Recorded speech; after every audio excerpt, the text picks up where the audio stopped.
Welcome back to another story on Infidelity Tales Lab. Before we begin, tell us, where in the world are you watching from? Now, let's dive into today's story. Chapter 1. The Paper Trail. Clint Stout had built his life on precision. 20 years in the military, decorated Marine Corps colonel, had taught him that details mattered. The difference between life and death often came down to noticing what others missed. Now, at 42, that same attention to detail had made him successful in private security consulting, protecting executives and government officials who couldn't afford mistakes.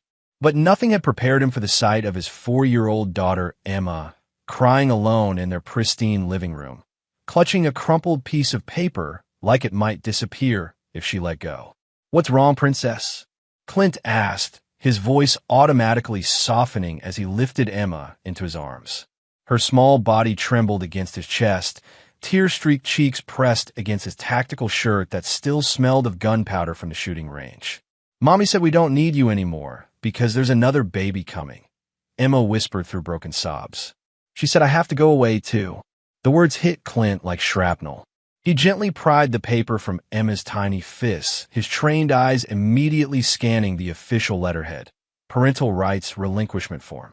His name was typed clearly in the section marked Terminating Parent, with Sherry's signature already dried in blue ink at the bottom. Clint's jaw tightened as he read further. The form indicated voluntary surrender of parental rights for Emma Rose Stout to facilitate new family arrangements. His wife's handwriting filled the margins with notes about simplified adoption procedures and clean transitions. "Where's Mommy now?" Clint asked, keeping his voice steady despite the rage building in his chest. "She left with Uncle Javier to go shopping for baby things," Emma sniffled. "She said not to tell you, but I don't want to go away, Daddy." Uncle Javier. Javier Barker, Sherry's old friend from college who'd been coming around more frequently over the past 6 months. Clint had noticed, but hadn't thought much of it. Sherry had always been social, and Javier worked in real estate, often helping families relocate. Clint carried Emma to the kitchen, his mind already shifting into tactical mode. He called Sherry's phone, straight to voicemail. He tried again. Same result. "Emma, I need you to go play in your room while Daddy makes some phone calls, okay? And don't worry, you're not going anywhere. Daddy promises." As Emma reluctantly headed upstairs, Clint pulled out his secure phone, the one he used for work that couldn't be easily traced or monitored. His first call was to his longtime friend and tech specialist, Austin Snyder. "Austin, I need a favor. Full digital workup on Sherry Kirkpatrick. Maiden name and Javier Barker. Phone records, financial transactions, social media, everything. And I need it tonight." "Jesus, Clint, what's going on?" "Just do it. Bill it to my personal account." His second call was to Vernon Benjamin, a private investigator who specialized in infidelity cases and had former NSA connections. "Vernon, emergency job. I need surveillance on 2 targets starting immediately." Clint provided the details, including Sherry's car description and Javier's address. By the time Emma was asleep 3 hours later, Clint had established a command center in his home office. The relinquishment form was spread across his desk alongside printed bank statements he'd pulled from their joint accounts. What he found made his blood run cold. Over the past 4 months, Sherry had been systematically draining their savings. Small amounts at first, $500 here, $800 there, but escalating to larger withdrawals. In total, nearly $47,000 was gone. The timing coincided perfectly with increased activity on her credit cards at high-end restaurants, hotels, and baby stores. But the most damning evidence was a hotel receipt he found in her purse. 3 nights at the Marriott downtown, charged to her personal credit card, dated last week when she claimed to be visiting her sick aunt in Phoenix. Clint studied the timeline, cross-referencing dates with his own travel schedule. Every hotel charge, every expensive dinner, every suspicious withdrawal aligned with his business trips. Sherry and Javier had been playing house for months, using his money to fund their affair while planning to eliminate him and Emma from the picture. His phone buzzed with a text from Vernon. "Targets located. Extended stay hotel on Riverside. Unit 237. They're not alone. Third party present. Appears to be preparing for long-term residency." Clint's hands clenched into fists. Not only were they planning to steal his daughter and his money, but they'd already moved into their love nest. The third party was likely Javier's legal contact, probably drawing up more paperwork to expedite the adoption process. As he sat in the dark, studying the evidence, Clint made a decision that would change everything. He'd spent his entire career protecting others, following rules, working within systems. But this wasn't about justice. This was about war. And in war, there were no rules except victory. He opened his laptop and began researching Javier Barker's background. What he found was interesting. A real estate agent with a questionable reputation, recently divorced, with a history of relationship hopping and financial instability. More importantly, Javier had gambling debts with some very unfriendly people. Clint smiled for the first time that day. He was going to give Javier and Sherry exactly what they deserved, but they'd never see it coming. Chapter 2. The Hunter's Moon. The next morning, Clint dropped Emma off at his mother-in-law's house under the pretense of a sudden business emergency. Lucy Hanson had never liked him much, but she adored Emma, and Clint knew his daughter would be safe there while he began his campaign. Sherry still wasn't answering her phone, but Clint had other ways of gathering intelligence. He drove to her sister's house first. Arlene Kelly, a nurse who lived across town and had always been the more sensible of the Kirkpatrick sisters. "Clint, what are you doing here?" Arlene opened the door, clearly surprised. She was still in her scrubs from the night shift. "I'm looking for Sherry. She didn't come home last night, and I'm worried." Arlene's expression shifted, guilt flickering across her tired features. "She didn't. Maybe she stayed at a friend's?" "Arlene, I know about Javier." The silence stretched between them before Arlene sighed and stepped aside to let him in. "How much do you know?" "Enough." "How long has this been going on?" 6 months, maybe longer." Arlene poured herself coffee with shaking hands. "She swore she was going to tell you after Emma's birthday party next month. She said you two had grown apart, that you were never home anyway. And the baby?" Arlene's cup nearly slipped from her grasp. "You know about that too? Is it mine or his?" "Sherry says it's Javier's. They've been planning to start fresh. She said you'd understand eventually, that Emma would be better off with a stable family unit." Clint absorbed this information without visible reaction, but inside, the last vestige of mercy died. Sherry hadn't just cheated. She'd been planning to erase him entirely, rewriting history to make herself the victim of an absent husband. "Where are they, Arlene?" "I can't tell you that, Clint. I know you're angry, but—" "I'm not angry," Clint said quietly, and something in his tone made Arlene step back. "I'm curious. See, I found something interesting when I ran a background check on your sister's boyfriend." He pulled out his phone and showed her a photograph Austin had found in police records. Javier Barker being arrested 2 years ago for domestic battery against his ex-wife. "Did she tell you about this?" "About how he put Rebecca Stanley in the hospital with 3 broken ribs and a fractured orbital bone." Arlene's face went white. That can't be right.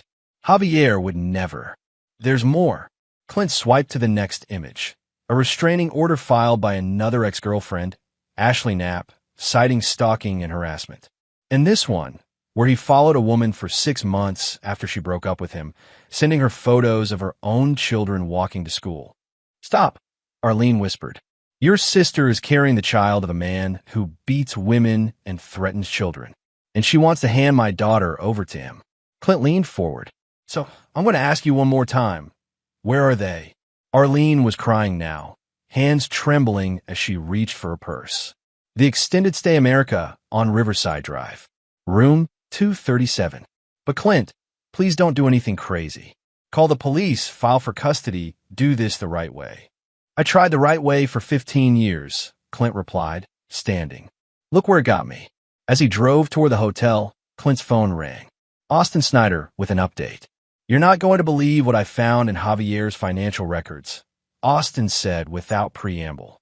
"Guy's in a Tony Ballard for 60 grand in gambling debts. High-interest stuff. Word is Tony's getting impatient." Tony Ballard. Clint knew that name. A loan shark who operated out of the warehouse district, rumored to have connections with some very dangerous people. This was better than he'd hoped. "There's more," Austin continued. Javier's been using Sherry's credit cards to make payments, but he's still short. Way I figure it, he's planning to use your divorce settlement to clear his debts. Except there won't be a settlement. What are you planning, Clint? Justice. Clint ended the call and dialed another number. When the gravelly voice answered, he smiled grimly. Don Bullock? It's Clint Stout. I need to cash in that favor you owe me. Don Bullock ran a construction company that specialized in problem solving for clients who needed things done quickly and quietly. 3 years ago, Clint had provided security for Don's daughter's wedding when credible threats had been made against the family. Don had sworn he'd return the favor someday. Name it, Colonel. I need a building condemned. Make it look official, but make it happen fast. Which building? Extended Stay America, Riverside Drive. The whole place needs to be evacuated by tomorrow night. Consider it done. Anything else? Not yet. But Don? When I call again, things might get messy. Messier the better, as far as I'm concerned. That family still owes you. As Clint hung up, he caught sight of himself in the rearview mirror. His gray eyes had taken on the flat, predatory look that had once made enemy combatants surrender without firing a shot. Sherry and Javier thought they were playing chess with a weakened warrior. They were about to learn they'd declared war on a man who'd perfected the art of destroying enemies without leaving fingerprints. Chapter 3. The Noose Tightens. By evening, Clint had positioned himself in the parking lot across from the Extended Stay America, watching through military-grade binoculars as his wife and her lover moved around room 237 like they owned the world. Through the thin curtains, he could see them unpacking boxes, hanging pictures, playing house with his money and his future. Vernon Benjamin's surveillance report had been thorough. They'd been living there for 3 weeks, telling the front desk they were relocating for work. Javier had registered under a false name, paying cash for extended stays while using Sherry's credit cards for everything else. The third person Vernon had mentioned turned out to be Beth Mooney, a family lawyer specializing in complex custody arrangements. From her business cards scattered on the hotel room table, she was clearly helping them navigate the legal maze of stripping Clint of his parental rights while maximizing Sherry's financial gain in the divorce. Clint's phone buzzed with a text from Don Bullock. Health inspector finds serious code violations tomorrow at 2 p.m. Building evacuation by 6 p.m. Your friends will need new accommodations. Perfect timing. While Sherry and Javier scrambled to find new housing, Clint would be implementing the next phase of his plan. His phone rang. Sherry's number. Clint?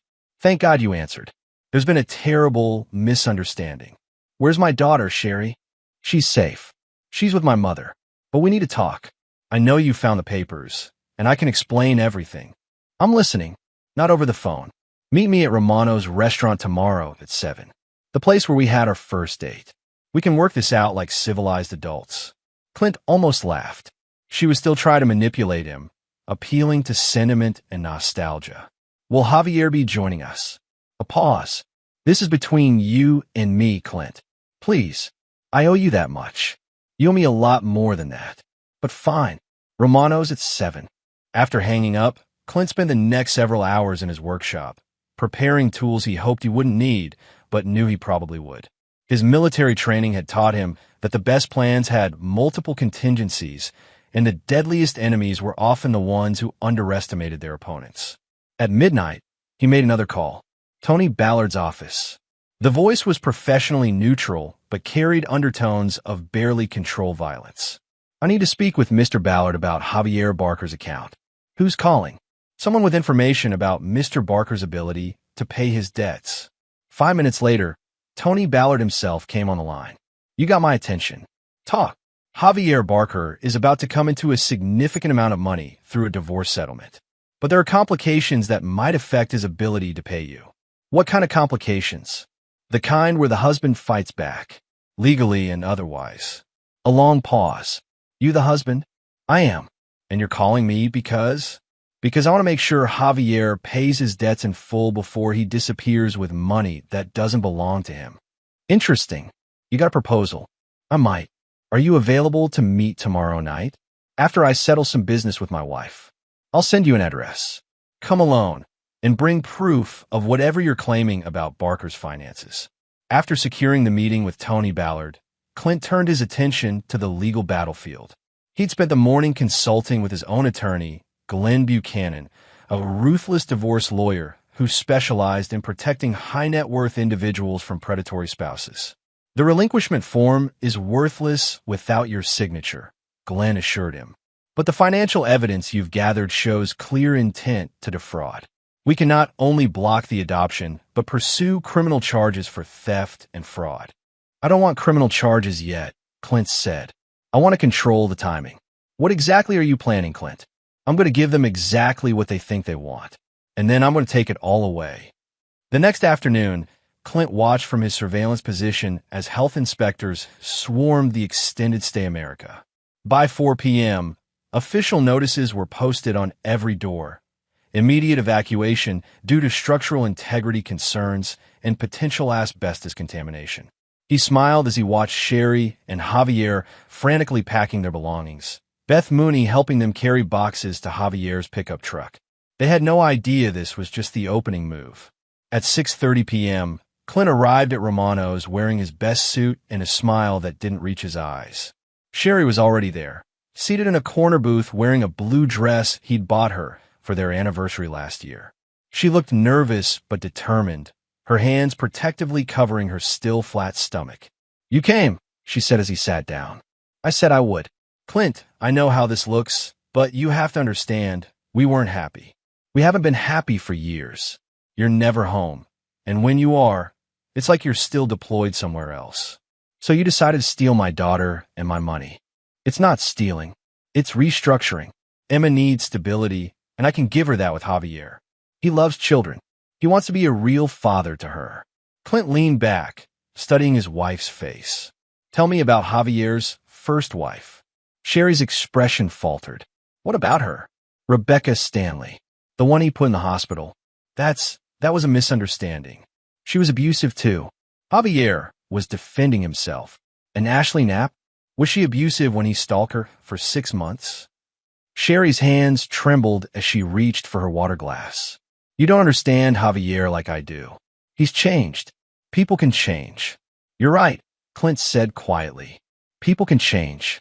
I used to believe in forgiveness, in second chances, in working things out. But sitting here, watching you lie to my face while carrying another man's child and planning to steal my daughter, I've changed too." "Clint, please. You want to know what I discovered today, Sherry? Javier owes $60,000 to Tony Ballard." "Know who Tony Ballard is?" The color drained from Sherry's face. "He's the kind of man who breaks kneecaps when people don't pay their debts. And your boyfriend has been using your credit cards, my money, to make payments. But he's still short, which means you and Emma were never his endgame. You were his exit strategy." Sherry was crying now, mascara streaking down her cheeks. "You're lying. Javier loves me. Maybe he does, but love doesn't pay gambling debts." Clint stood up. "You have 24 hours to bring Emma home and tear up those relinquishment papers. If you don't, I'm going to stop playing defense and start playing offense." "And Sherry? You've never seen me play offense." As he walked toward the door, Sherry called after him. "What does that mean?" "Clint, what are you going to do?" He turned back one last time, as she flinched at the expression on his face. "I'm going to remind you why Marines don't lose wars." Chapter 4. The Art of War. The abandoned warehouse on the east side of town looked like every cliché from crime movies, but Tony Ballard's operation was anything but amateur. Clint arrived precisely at 10 p.m., carrying a briefcase filled with financial documents that would either start a partnership or get him killed. 2 men patted him down professionally before escorting him to an office that managed to be both Spartan and intimidating. Tony Ballard himself was smaller than Clint had expected, maybe 5'8" with graying hair and soft hands. But his eyes held the kind of intelligence that had built criminal empires without ever getting caught. "Colonel Stout," Tony said, gesturing to a chair. "I did some checking after your call. Impressive military record. Bronze Star, Purple Heart, commendations for operations I'm not supposed to know about. What's a war hero doing in my office? Learning that wars don't end when you come home." Tony laughed. "Fair enough. Show me what you brought." Clint opened the briefcase, spreading out bank statements, credit card records, and hotel receipts. Javier Barker has been systematically draining my account for 6 months.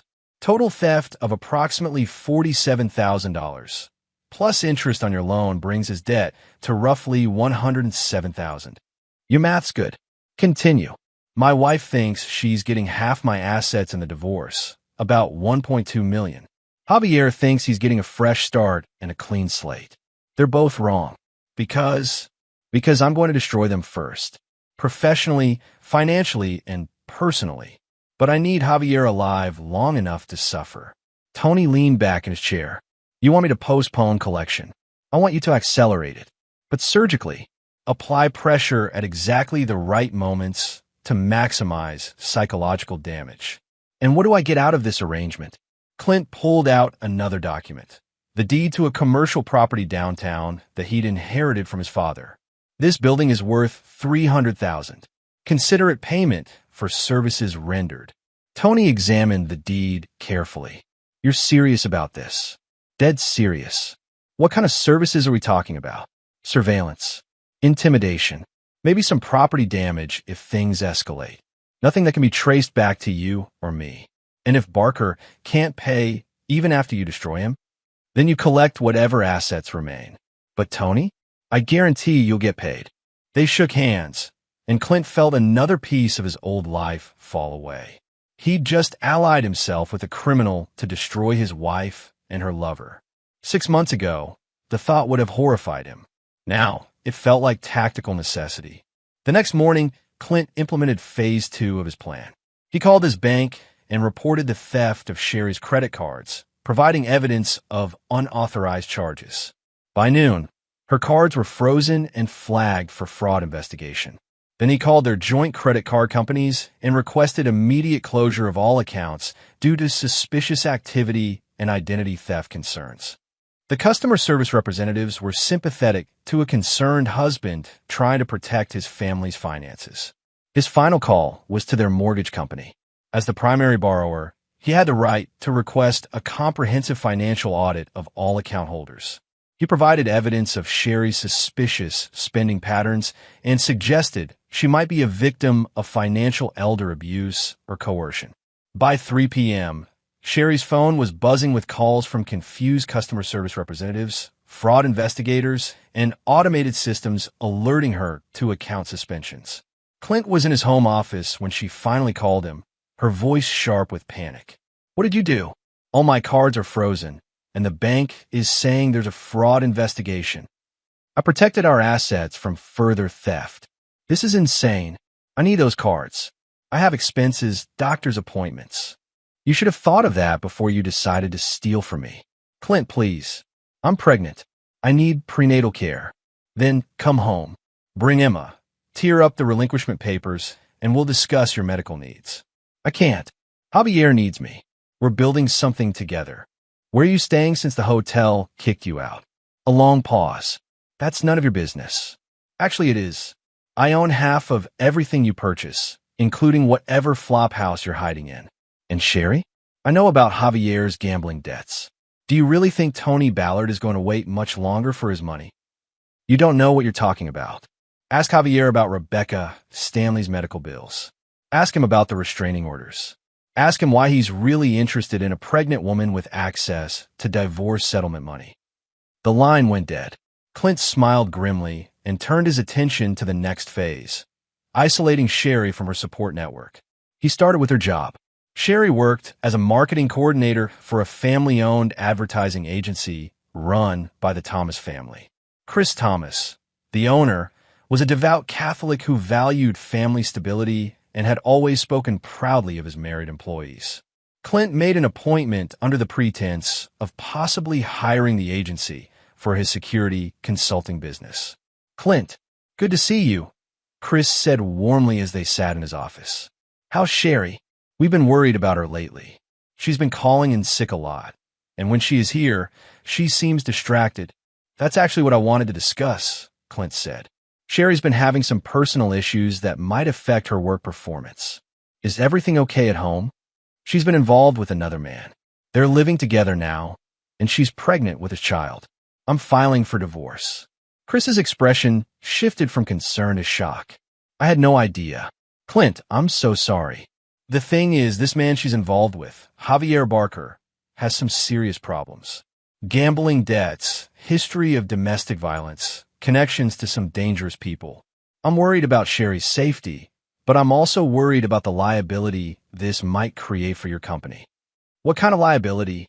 Clint pulled out copies of Javier's arrest records.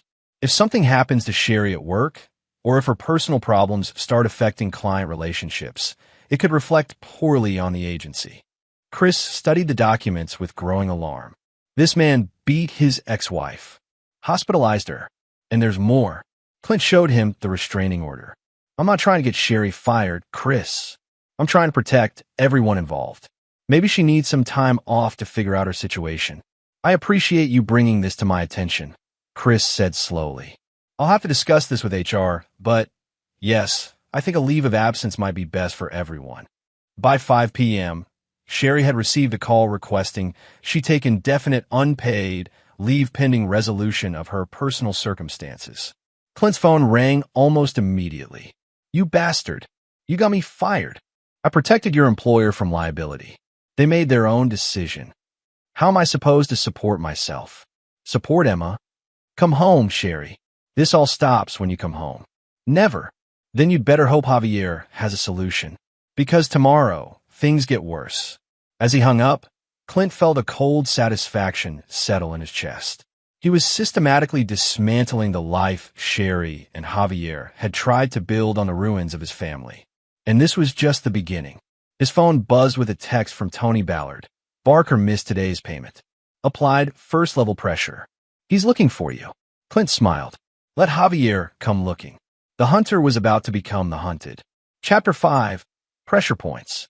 Javier Barker found Clint at the gun range the next evening, his face flushed with anger and desperation. Clint had been expecting this confrontation. In fact, he'd made sure to be in a public place with security cameras when it happened. You son of a bitch. Javier stormed across the range, ignoring the shocked looks from other shooters. You think you could destroy people's lives because you can't handle being divorced? Clint calmly finished loading his .45, then turned to face Javier. Even in civilian clothes, his military bearing was unmistakable, shoulders squared, weight balanced, hands relaxed but ready. Javier was bigger, maybe 20 pounds heavier, but he carried himself like a man who'd never been in a real fight. Mr. Barker, Clint said calmly, I was wondering when we'd meet face to face. Cut the bullshit. I know you're behind Sherry's cards getting frozen, her losing her job, all of it. I protected my assets from theft and warned her employer about potential liability issues. Everything I did was legal. You ruined her life out of spite. I corrected some financial irregularities. Clint set down his weapon and faced Javier fully. Tell me, how much of my money have you spent on gambling? Javier's face went pale. I don't know what you're talking about. $47,000 from our joint accounts, plus whatever you charged to her credit cards. Tony Ballard appreciates customers who pay their debts promptly. You talked to Tony? Fear crept into Javier's voice. We're practically business partners now. He's very interested in your payment schedule. Javier lunged forward, grabbing Clint's shirt. You bastard. You don't know what you're messing with. The confrontation lasted exactly 3 seconds. Clint stepped back, broke Javier's grip with a simple arm technique, and applied pressure to a nerve cluster in Javier's shoulder that dropped him to his knees. Don't, Clint said quietly, loud enough for the security cameras to pick up. Touch me again. He released the pressure, and Javier stumbled backward, clutching his shoulder. Here's what's going to happen.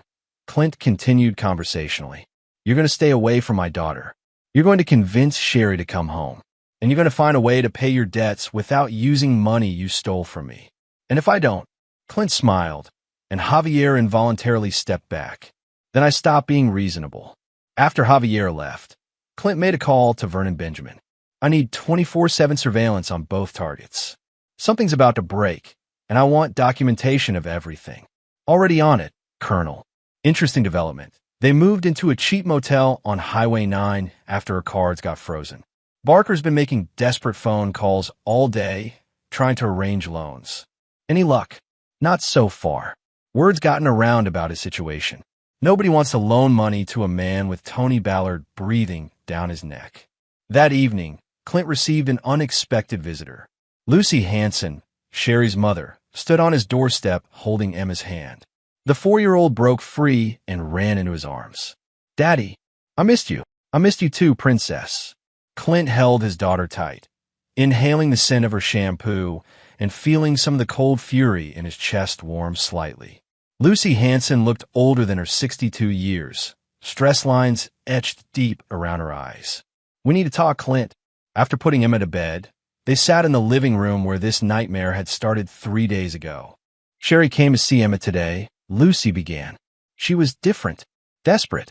She begged me to sign some papers giving her temporary custody." "Did you?" "Of course not." "But Clint, she's scared. Really scared. She said people are threatening her, that you've turned everyone against her." "I haven't turned anyone against her.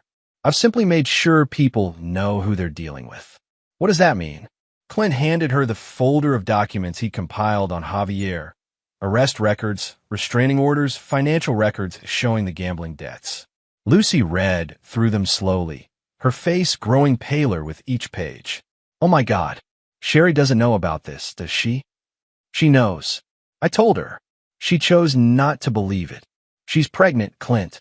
Whatever she's done, that baby didn't ask for this. That baby isn't my problem."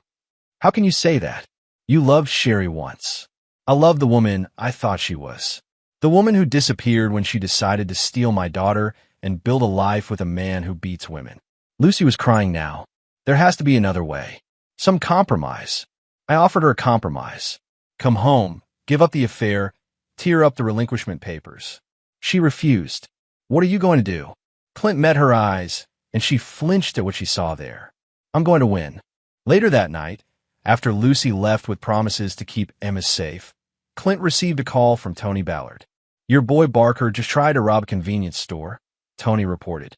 "Got away with maybe $300 before the cops showed up. He's sitting in county lockup right now. Bail set at $5,000. Cash only. Perfect. Make sure nobody posts it for him. Already handled. Had a word with the bail bondsman in town. Barker's credit isn't good enough for their services." Clint hung up and immediately called Sherry. "Javier's in jail," he said without preamble. "What? That's impossible. He went to meet with a potential client. He robbed a convenience store for $300 because he's desperate to pay his gambling debts." "You're lying. Call the county jail. Booking number 47291. Armed robbery, resisting arrest." The line went quiet except for Sherry's ragged breathing. "Sherry, this is what your new life looks like. Your boyfriend is a criminal who will steal, fight, and hurt people when he's desperate. And he's going to get more desperate. I can bail him out. With what money? I froze your cards, remember? And I know your checking account has maybe $400 in it. My mother. Your mother knows about Javier's history now. She's not giving you money to bail out a domestic abuser. Clint, please. I'll do anything. Just help him. Anything. Yes. Come home tonight. Bring the relinquishment papers and tear them up in front of me. Give me full custody of Emma, and I'll post Javier's bail." I can't do that." "Then I guess you've made your choice." As he hung up, Clint felt another piece of his former self crumble away. He'd just used his wife's desperation against her, manipulated her emotions to serve his own ends. 3 days ago, the thought would have disgusted him. Now it felt like winning. Chapter 6. The Point of No Return. The next morning brought unexpected complications. Glenn Buchanan called with news that made Clint's blood run cold. "Sherry's filed an emergency restraining order against you," Glenn reported. "Claims you threatened her and Javier with physical violence. She's also petitioned for emergency custody of Emma, citing concerns about your mental state." "Based on what evidence?" "Security footage from the gun range showing your altercation with Barker. She's claiming you assaulted him and made threats." Clint closed his eyes, recognizing his tactical error. "When's the hearing?" "This afternoon at 2 p.m. Judge Hamilton is presiding." Judge Hamilton. Clint knew him by reputation. A family court judge with traditional values who favored mothers in custody disputes and took domestic violence allegations seriously. "Glenn, I need you to do something." File our own emergency motion for full custody. Include everything we have on Javier's criminal history and Sherry's financial theft. That's playing nuclear, Clint. Once we cross that line. The line was crossed when she tried to steal my daughter. File it. An hour later, Clint was sitting in his lawyer's office reviewing their strategy when Austin Snyder called with intel that changed everything. You need to hear this, Austin said. I've been monitoring Sherry's phone calls from jail visits. She and Javier are planning to run. What? Soon as she gets him out, they're leaving town. Talked about heading to Mexico, maybe Central America. She mentioned having access to money you don't know about. Clint felt ice form in his veins. What money? Life insurance policy on you. Apparently, she's been paying premiums on $1 million policy for the past year. Made some comment about how it would be easier if you had an accident before the divorce was finalized. The room spun slightly. His wife wasn't just planning to steal his daughter and money. She was planning to kill him. Austin, I need you to hack into Sherry's email accounts. All of them. Find me evidence of this life insurance policy and any communication about harming me. Clint, that's illegal. So, is conspiracy to commit murder. Do it. While Austin worked on digital evidence, Clint made another call to Tony Ballard. Change of plans, he said when Tony answered. I need Javier out of jail today. Thought you wanted him locked up. I need him where I can watch him. How quickly can you arrange bail? Give me an hour. By noon, Clint had positioned himself across from the county jail with a clear view of the exit. Vernon Benjamin was in a second vehicle, ready to begin tracking. When Javier walked out at 12:47 p.m., he immediately called someone on his cell phone. The conversation was brief and urgent. Then Javier climbed into a waiting taxi. Stay with him, Clint radioed to Vernon. I'm going to the courthouse.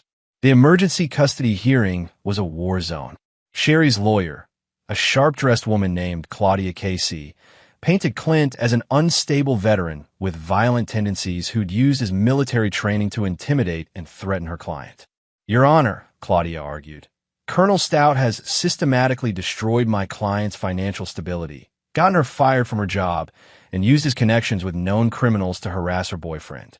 The security footage clearly shows him assaulting Mr. Barker at a gun range.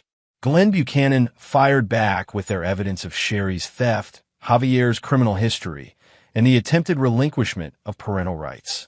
Your Honor, Mrs. Stout has stolen nearly $50,000 from joint accounts, attempted to illegally surrender custody of their child, and is romantically involved with a man who has a documented history of domestic violence and gambling addiction. Judge Hamilton reviewed the evidence with growing concern. This is one of the most disturbing cases I've seen in 20 years on the bench. Both parties seem to have engaged in questionable behavior. Your Honor, Glenn continued, we have additional evidence that Mrs. Stout and Mr. Barker are planning to flee the jurisdiction with the child. That's ridiculous, Claudia protested. Glenn handed the judge a document Austin had found in Sherry's email. Confirmation of a large life insurance policy on Clint with Sherry as the sole beneficiary. This policy was purchased secretly 1 year ago, Glenn explained. Combined with the financial theft and attempted custody manipulation, it suggests a pattern of premeditated fraud. Judge Hamilton studied the document carefully. Mrs. Stout, did you purchase a life insurance policy on your husband without his knowledge? Sherry looked trapped. It was a financial planning decision, protecting our family's future, while simultaneously draining joint accounts and planning to relocate with another man's child. It's not what it looks like. Here's what I'm ordering, Judge Hamilton said grimly. Temporary custody of Emma Stout is awarded to Colonel Stout. Mrs. Stout is granted supervised visitation only, and neither she nor Mr. Barker are permitted to remove the child from this jurisdiction. Both parties are enjoined from further financial manipulation of joint assets. Clint felt a surge of victory, but it was short-lived. As they left the courthouse, Claudia Casey pulled Glenn aside. Tell your client this isn't over, she said quietly. We're going to appeal, and we're going to investigate every move he's made in the past week. If he's done anything illegal, and I suspect he has, we'll expose it. Glenn relayed the threat as they walked to their cars. How much trouble are we in? Clint asked. Depends on what you've actually done. Clint, I need to ask, Have you broken any laws in your campaign against Sherry and Javier? Clint thought about his partnership with Tony Ballard, the building condemnation he'd arranged, the financial manipulation, the illegal surveillance. Define broken. That's what I was afraid of. As Clint drove home to collect Emma from his mother-in-law's house, his phone buzzed with a text from an unknown number. You think you won today? Wait until tonight. Some games have deadly consequences. Clint stared at the message, recognizing it for what it was, a declaration of war. He'd spent 3 days systematically destroying his wife's life, believing he was fighting for justice. Now he realized he'd been fighting for survival all along. The real battle was just beginning. Chapter 7. Blood and Betrayal. The attack came at 11:47 p.m., precisely when Clint's security system showed its only blind spot. 3 men in black tactical gear approached his house through the neighbor's backyard, moving with military precision that told him these weren't street thugs. They were professionals. Clint had been expecting this since receiving the threatening text. He'd sent Emma to stay with his sister in another state, activated his home's defensive systems, and prepared for siege warfare. The first man through the patio door triggered a motion sensor that activated floodlights and began recording to cloud storage. The second man disabled the main alarm panel, but not before Clint received the alert on his secure phone. He was waiting in the living room, dressed in full tactical gear with night vision goggles, when they entered through the front door. Clint Stout. The lead man's voice was professionally calm. We need to talk. I'm listening. Our employer wants to discuss a business proposition. You've been making life difficult for some people, and that's affecting other business interests. Let me guess. Tony Ballard decided I was more trouble than Javier's debt was worth. Mr. Ballard appreciates your cooperation in the matter of Mr. Barker's obligations. However, your wife has made him a more attractive offer. Clint felt pieces clicking together. The life insurance policy. $1 million, minus Mr. Ballard's fee for services rendered. Mrs. Stout gets to start fresh with her boyfriend, and everyone's debts are paid. Except I'd be dead. Regrettably, yes. Home invasion gone wrong. Very tragic. Clint had faced death before, but never at the hands of hired killers sent by his own wife. The betrayal cut deeper than any physical wound could. Counteroffer, he said quietly. We're listening. You kill Sherry and Javier instead. I'll pay you double whatever she offered. The lead man tilted his head, considering. You'd pay $2 million to kill your wife. I'd pay it to eliminate a threat to my daughter's safety. Interesting, but we've already accepted Mrs. Stout's contract. Then you've made a tactical error. Clint triggered the remote detonator he'd been holding, and the room exploded in light and sound as military-grade flashbangs erupted from hidden positions throughout the house. He'd bought the devices from Don Bullock, along with other equipment that technically wasn't available to civilians. The 3 killers were temporarily blinded and disoriented, but their training kicked in quickly. They spread out, seeking cover while their vision cleared. Clint was already moving, using routes he'd planned and practiced. The house was his terrain, and he knew every sight line, every angle, every advantage. The first man died quietly in the kitchen, a knife between his ribs before he knew Clint was behind him. The second lasted longer, getting off 3 shots that shattered expensive pottery but missed their target. The third man was the most dangerous, a professional who adapted quickly to changing circumstances. They fought hand-to-hand in the living room, destroying furniture and leaving blood on the walls. When it was over, Clint stood amid the wreckage of his home, 3 bodies at his feet and the taste of copper in his mouth. He'd killed men before, but never in his own living room, never because his wife had hired them to murder him. He was still standing there when his phone rang. Sherry's number. It's done, he answered. What? Who is this? It's your husband, the one who's supposed to be dead right now. Clint? I don't understand. Your hit squad failed, Sherry. All 3 of them are dead. The silence on the other end was absolute. I know about the life insurance policy, Clint continued. I know you hired Tony Ballard to kill me. I know everything. You can't prove any of that. I don't need to prove it. I just need to survive it. Clint, please. You don't understand. Javier said you're going to kill us both. He said the only way to protect the baby was to stop lying to me. Clint's voice echoed through the destroyed room. I have recordings of your conversations with Ballard. I have financial records showing you paid him $50,000. Money you stole from our joint accounts to arrange my murder. It wasn't supposed to happen this way. We were just scared. You were destroying everything. And Javier said, Javier's dead too. Another silence. What? I killed him an hour ago, before your friends arrived. Did you really think I'd wait for you to take the initiative? It was a lie, but Clint needed Sherry to believe she was completely alone now, that every ally was gone, every safety net removed. You're a monster, she whispered. I'm a father protecting his daughter from people who wanted to kill him for insurance money. Clint hung up and immediately called Glenn Buchanan. I need you at my house now. Bring a criminal defense attorney. The good kind. Clint, what happened? 3 men just tried to kill me. They're all dead. And Glenn? Bring your camera. Document everything before I call the police. While waiting for his lawyer, Clint methodically photographed the crime scene, the weapons the attackers had carried, and the evidence of forced entry. His military training had included combat documentation. Sometimes proving you'd acted in self-defense was as important as surviving the attack itself. He also called Vernon Benjamin with specific instructions. Find Sherry and Javier. I want to know where they are every minute of every day. And Vernon, if they try to run, stop them. How exactly do you want me to stop them? Any way necessary. By dawn, Clint's house was crawling with police investigators, crime scene technicians, and reporters who'd caught wind of the story. The headline would read, Local security consultant kills 3 home invaders in deadly late-night attack. What the headlines wouldn't mention was the war behind the war. The systematic destruction of one family by forces that cared nothing for law, morality, or human life.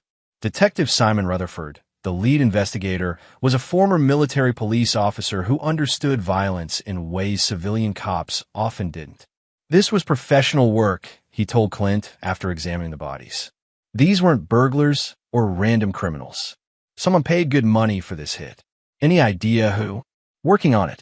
But Colonel, whoever wanted you dead, they're going to be very unhappy that their investment didn't pay off. As the bodies were removed and the investigators finished their work, Clint stood in his destroyed living room and faced a terrible truth. He'd won this battle, but the war was far from over. Somewhere in the city, his wife was planning her next move. And this time, she wouldn't make the mistake of hiring outside help. This time, it would be personal. Chapter 8, The Reckoning. The manhunt for Sherry and Javier lasted exactly 18 hours. Vernon Benjamin found them at a rundown motel near the airport, counting cash and discussing escape routes to non-extradition countries. But when Clint arrived at their location, he discovered they weren't alone. Through military-grade binoculars, he observed Beth Mooney, the family lawyer, helping them destroy documents in the motel's parking lot. A fourth person, a man he didn't recognize, was loading suitcases into a rental car. Who's the fourth man? Clint asked Vernon through their radio link. Run the plates, but I think it's Simon Rutherford. Clint's blood went cold. The detective investigating the home invasion was helping the people who'd orchestrated escape. How deep does this go? Deeper than we thought. I've been monitoring police communications. Rutherford's been feeding information to someone about your movements, your security measures, everything. The conspiracy was bigger than a cheating wife and her desperate boyfriend. Someone with resources and connections had been orchestrating events from the beginning. Clint made a decision that would haunt him for the rest of his life. Vernon, pull back to a safe distance and document everything. What happens next, I do alone. Clint, don't do anything stupid. I'm not going to do anything stupid. I'm going to do something necessary. He approached the motel from a blind side, using skills learned in urban warfare environments. The rental car was unlocked, and he quickly planted tracking devices and small explosive charges under the chassis, enough to disable the vehicle, not enough to kill the occupants. Then he waited. At 3:17 a.m., the 4 conspirators emerged from the motel room. Sherry was carrying a small suitcase and what appeared to be a thick envelope of documents.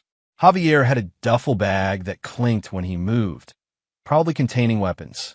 Detective Rutherford was talking on a secure phone, coordinating something with an unknown party. Beth Mooney was destroying papers in a small fire they'd lit in the parking lot. Clint had seen enough. He triggered the first explosive as they reached the car, disabling the engine and trapping them in the parking lot. Then he stepped out of the shadows with his weapon drawn. Nobody move. Javier spun toward him, reaching for something in his jacket. Clint put 2 bullets in his chest before the man could draw his weapon. Javier! Sherry screamed, dropping to her knees beside her dying lover. Detective Rutherford, Clint said conversationally. I'm disappointed. I thought you were one of the good ones. Rutherford's hand was moving toward his service weapon. Stout, you're under arrest for... The 3rd bullet ended his sentence permanently. Beth Mooney was hyperventilating, backed against the motel wall with her hands raised. Please don't kill me. I was just providing legal services. I didn't know they were trying to murder you. What documents were you destroying? Insurance papers, financial records, adoption forms. Show me. With trembling hands, Beth retrieved a partially burned file from the fire. Clint scanned the contents by flashlight, his anger building with each page. The conspiracy went back 18 months. Sherry and Javier had been planning his murder since before Emma was born, setting up financial instruments that would transfer his wealth to them upon his death. The relinquishment papers were part of a larger plan to erase his legal connection to Emma, making it easier for them to disappear with her after his death. But the most damaging document was a medical report showing that Emma wasn't his biological daughter. DNA testing arranged by Javier had confirmed that he was Emma's real father. Sherry had been cheating far longer than anyone suspected. Clint felt something break inside him, not just his heart, but his entire sense of reality. The little girl he'd loved and protected wasn't even his daughter. Everything he believed about his family was a lie. Clint, Sherry whispered from beside Javier's body. Please, I can explain everything. Explain what? That you've been lying to me for 5 years. That you let me believe Emma was mine while planning to murder me for insurance money. Emma is yours in every way that matters. You raised her. You love her. Stop talking. Clint studied his wife's face in the dim parking lot light. She was still beautiful, still carrying herself with the confidence that had attracted him 15 years ago. But now he could see the calculating intelligence behind her eyes, the cold planning that had orchestrated years of deception. The baby you're carrying, he said quietly. Is it mine or his? Does it matter now? Yes, it's yours. I swear on Emma's life, this baby is yours. Clint looked at the chaos around him. 2 dead bodies, a terrified lawyer, his pregnant wife kneeling in blood and motor oil. He could kill them both and claim self-defense. He had justification, evidence, and the resources to make it look clean. But something held him back. Maybe it was the memory of Emma's laughter, or the thought of his unborn child, or simply the recognition that some lines, once crossed, could never be uncrossed. Beth, he said to the lawyer, get in your car and drive away. If you ever mention what happened here, I'll find you. What about the police? Detective Rutherford died in the line of duty, attempting to arrest dangerous fugitives. Very tragic. After Beth fled, Clint turned back to Sherry. Here's what's going to happen. You're going to confess to everything, the affair, the theft, the murder conspiracy, all of it. You're going to give me full custody of Emma, and you're going to disappear. And if I don't, then I finish what your hit squad started, and I make it look like Javier killed you before I killed him. Sherry looked at the bodies around her, understanding finally that she'd lost everything. What about the baby? When it's born, we'll do a DNA test. If it's mine, you can have supervised visitation.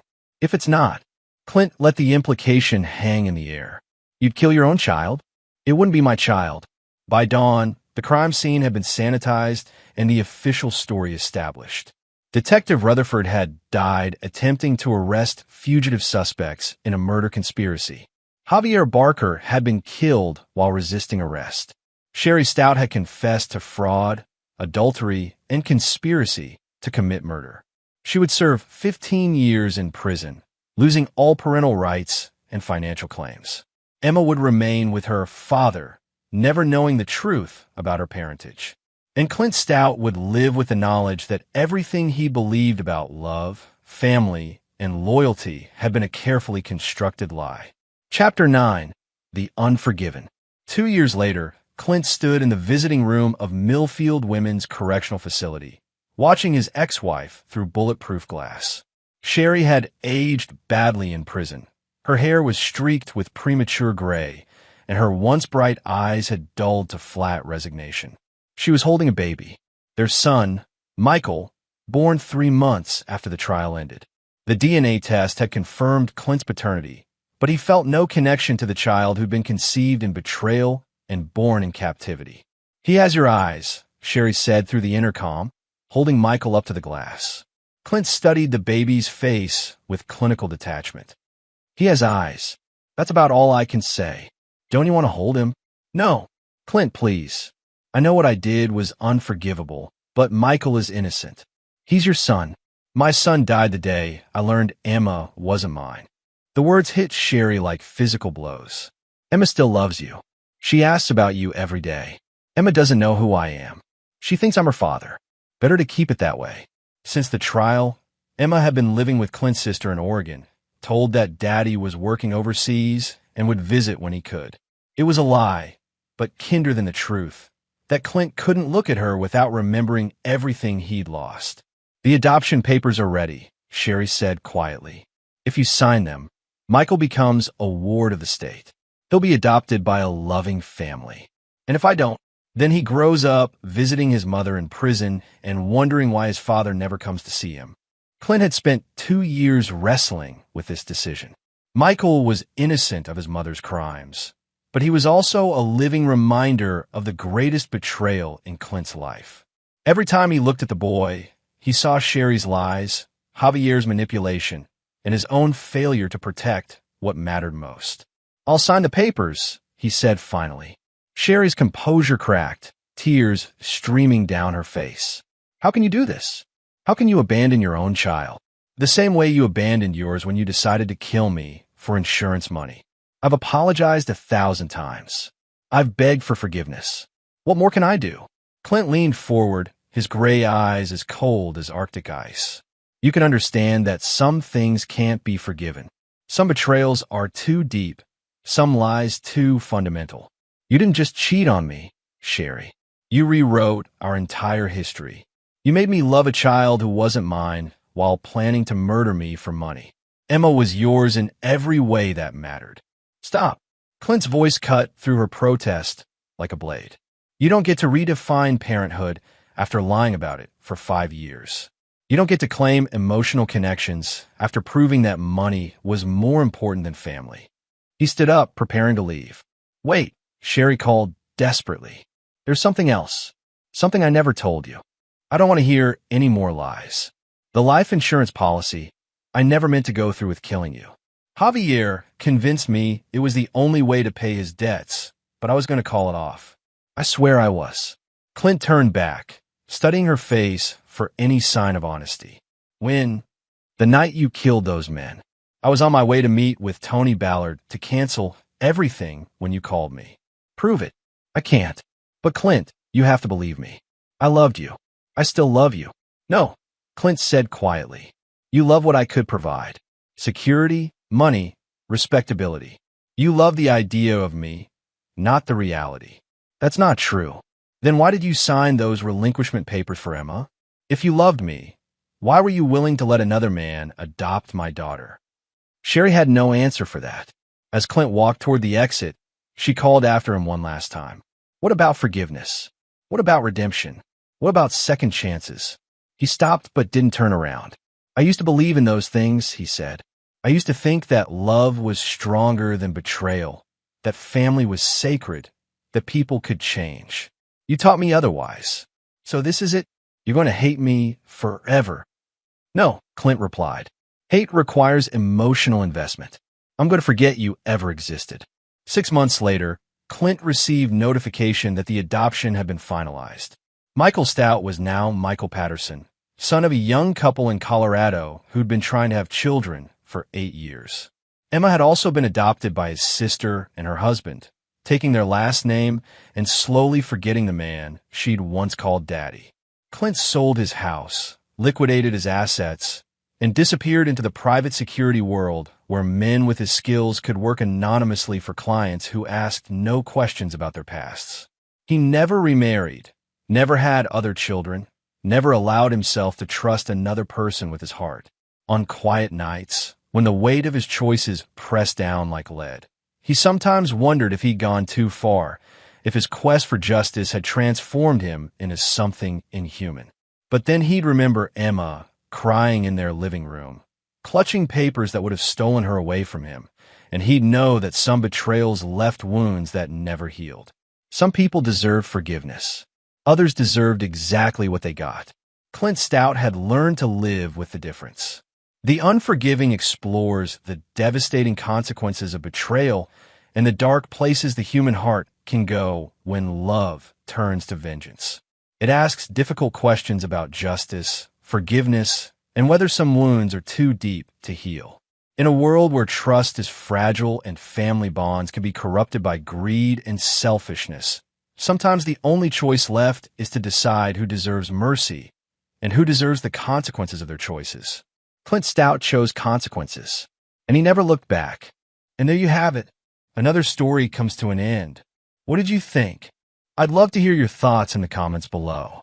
If you enjoy this story, consider joining our community by subscribing. It means the world to us. For more stories like this one, check out the recommended videos on screen. And I'll see you there. Hello, and welcome to Infidelity Tales Lab. Your support means everything to us. We'd love to know, which geographical location are you joining from today? At home? On the go? Share with us below. Now, let's dive into today's story. Chapter 1. Foundations of Sand. Russell Dawson wiped sweat from his brow as he inspected the foundation of the Patterson project. 23 years as a structural engineer had earned him respect in construction circles, but at home, that respect had eroded like poorly mixed concrete. Mr. Dawson, the support beams arrived, called out Manny, his most reliable foreman. Perfect timing.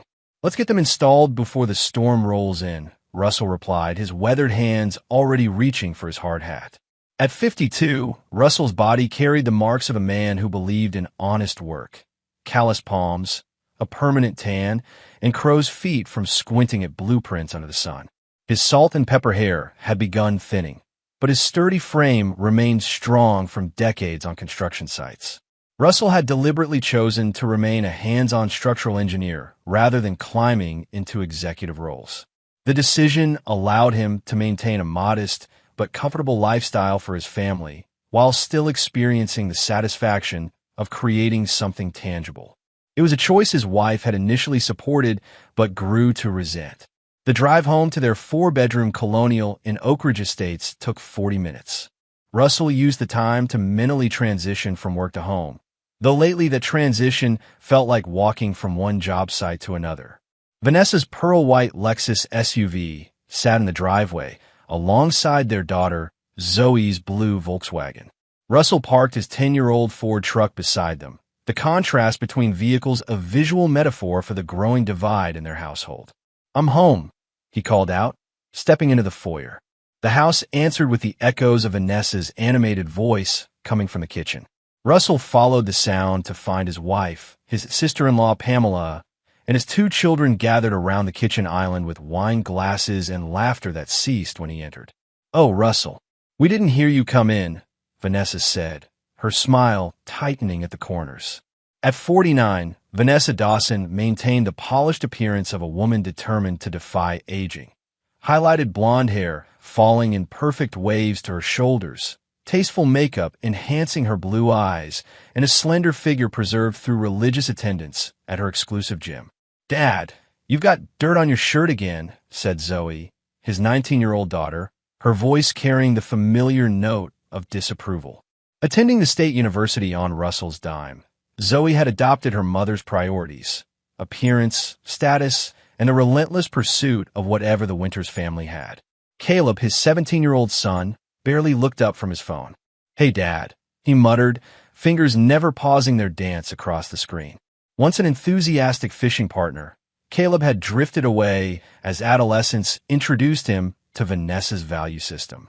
"Russell, just the man we were talking about," Pamela declared with theatrical enthusiasm. Pamela Winters, Vanessa's younger sister by 2 years, had married Owen Winters, a pharmaceutical sales director whose income fueled the lifestyle that Vanessa coveted. Is that right? Russell asked, washing his hands at the sink. We were just discussing summer plans, Vanessa explained, refilling her wine glass with practiced precision. Pamela and Owen are taking the yacht to Monte Carlo, then spending 2 weeks in their Paris apartment. Russell nodded politely. The winter's travel plans had long ago ceased to impress him, though they continued to enchant his wife. Sounds nice. Speaking of summer plans, I've been finalizing our details. I found this amazing spot at. Dad, please tell me we're not going camping again, Zoe interrupted, exchanging a glance with her mother. It's not just camping, Russell explained, his enthusiasm undimmed. It's an exclusive lakeside site at Canyon Ridge. Private dock, premium fishing spots, and guided nature hikes. I've been on the waiting list for 2 years. The silence that followed felt like concrete setting around his feet. Oh, Russell, Vanessa sighed, exchanging a look with Pamela. We can't possibly. Not this year. Why not? I've already put down the deposit, Russell said. Because it's embarrassing, Caleb muttered, finally looking up from his phone. All my friends are going to Europe or the Caribbean. Russell felt something harden inside him. Since when did spending time together as a family become embarrassing? It's not the togetherness that's embarrassing, Dad, Zoe explained with exaggerated patience. It's the where and how. I mean, outhouses and bug spray? Really? Canyon Ridge has full facilities, actually. Modern cabins with. Russell, Vanessa cut in. The Pattersons invited us to their Hampton house for a weekend. That's the kind of connection we need to be making, not hiding in the woods. Russell looked around the kitchen at the 4 faces regarding him with various degrees of pity and exasperation. In that moment, he realized something had fundamentally shifted in his home. The foundation he thought he'd built his family upon had developed cracks he couldn't see until now. I see, he said quietly. Well, the reservation is paid for. I'll go alone if I have to. Don't be ridiculous, Vanessa replied, her tone suggesting he was being deliberately difficult. No one goes on family vacations alone. We're going to Paris with Aunt Pamela, Caleb announced, not meeting Russell's eyes. Mom already said yes. Russell turned to his wife, eyebrows raised in question. Vanessa at least had the decency to look uncomfortable. I was going to discuss it with you tonight. Pamela has offered to let us use their apartment while they're in Monte Carlo. It's the opportunity of a lifetime for the kids. And what about our family vacation? The one we've taken every year since the kids were born. Times change, Russell, Pamela interjected. Children grow up. Priorities shift. Apparently so, Russell replied, his voice steady despite the betrayal burning in his chest. He turned and walked out of the kitchen, heading to their bedroom to shower away the day's work and, he hoped, the sting of his family's disdain. Behind him, he heard Pamela's stage whisper, "This is exactly why I told you to talk to him about investments. Owen's friend Vincent could double your money in a year, and then maybe you wouldn't have to vacation like you're still in college." Russell closed the bedroom door, shutting out their voices but not the cold reality that somewhere along the way, he had become a stranger in his own home. Chapter 2. The Mockery. The next evening's dinner had been planned for weeks. Ostensibly a celebration of Pamela and Owen's wedding anniversary, the gathering at Maplewood Country Club was, like most events involving the Winters, an opportunity for status display. Russell adjusted his tie in the hallway mirror, hearing Vanessa's impatient footsteps upstairs. She'd been particularly tense all day, checking her phone frequently and engaging in hushed conversations he wasn't meant to overhear. "Are you ready yet?" Vanessa called down, her voice sharp with anxiety. "We can't be late." "Been ready for 20 minutes, Russell answered, watching as she descended the stairs in a new dress he didn't recognize. The price tag had undoubtedly been removed before it reached their closet. "You're wearing that tie?" She frowned at the navy silk he'd chosen. "What's wrong with my tie?" "Nothing," she sighed. "It's fine. Let's just go." The drive to the country club passed in uncomfortable silence, interrupted only by Vanessa's occasional text messages. Russell had once found her devotion to her sister endearing. Now, he recognized it for what it was, aspiration wrapped in sisterly affection. The Maplewood Country Club gleamed with old money and new renovations. Russell handed his keys to the valet, noting how the young man's eyes lingered appreciatively on his restored '67 Mustang, the one luxury Russell had allowed himself, painstakingly restored with his own hands over 5 years of weekends. Vanessa had called it his midlife crisis. Russell called it therapy. Inside, the anniversary dinner was already underway in a private dining room. Crystal chandeliers cast warm light over round tables adorned with elaborate floral centerpieces. The winter's 40 closest friends, most of whom Russell barely knew, mingled over cocktails and passed hors d'oeuvres. "There you are," Pamela exclaimed, air-kissing Vanessa's cheeks. "We were about to send a search party." "Traffic," Vanessa explained, though there had been none. Owen Winters approached, cocktail in hand. "Russell, good to see you, man. How's the building business?" "Engineering business is steady," Russell corrected mildly. "Patterson Tower is on schedule for completion next quarter." Good. Owen nodded distractedly, his eyes already scanning the room. "Oh, Vincent's here. You two should talk. He's got some investment ideas that will be perfect for you."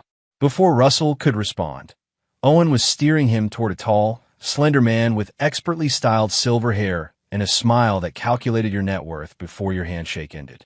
"Vincent Harmon, meet Russell Dawson. Russell's in construction. Structural engineering," Russell amended, accepting Vincent's firm handshake. "Engineering, even better," Vincent replied with practiced enthusiasm. "Analytical mind. You must have a solid portfolio strategy."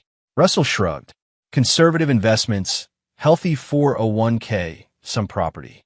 Nothing fancy, but stable." Vincent's smile tightened almost imperceptibly. "While stability is one approach, I prefer growth myself. Significant growth. And risk," Russell added. Vincent laughed, a sound like expensive ice cubes clinking in crystal.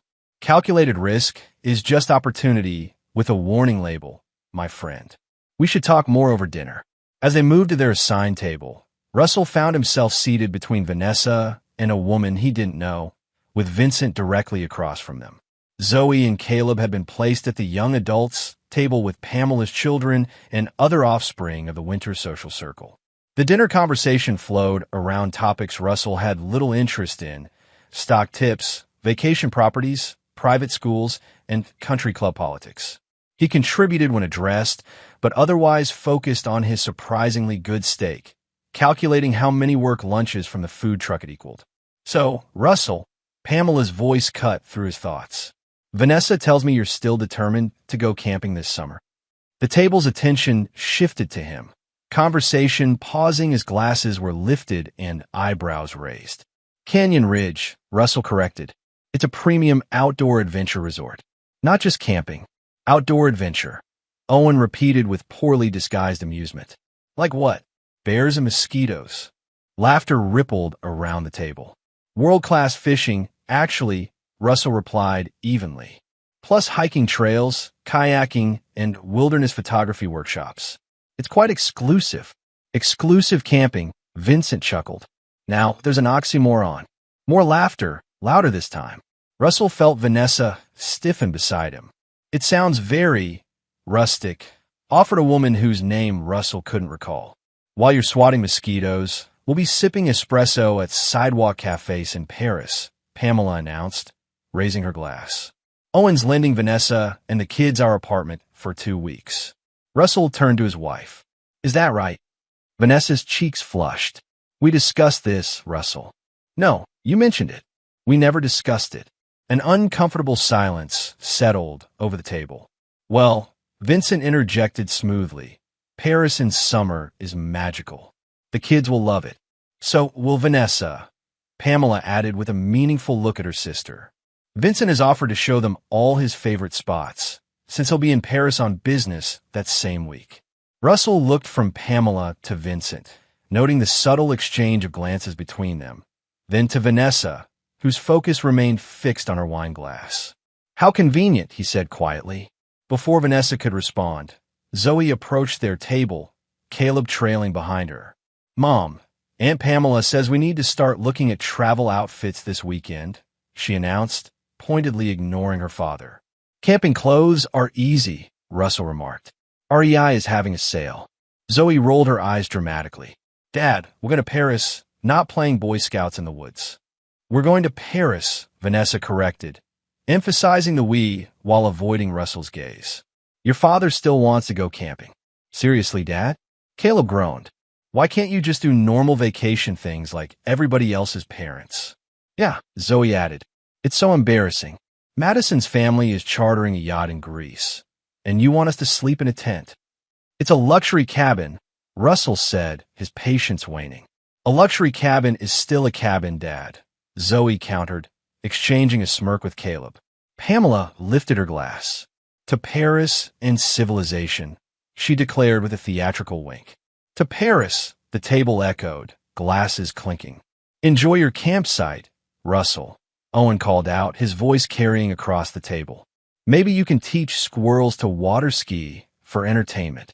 As laughter erupted around him, Russell saw his family joining in. Vanessa's laugh a bit too high, a bit too relieved.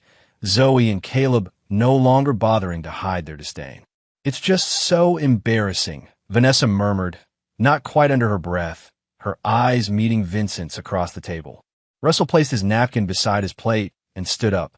If you'll excuse me, he said to no one in particular, and walked out of the dining room, the laughter fading behind him.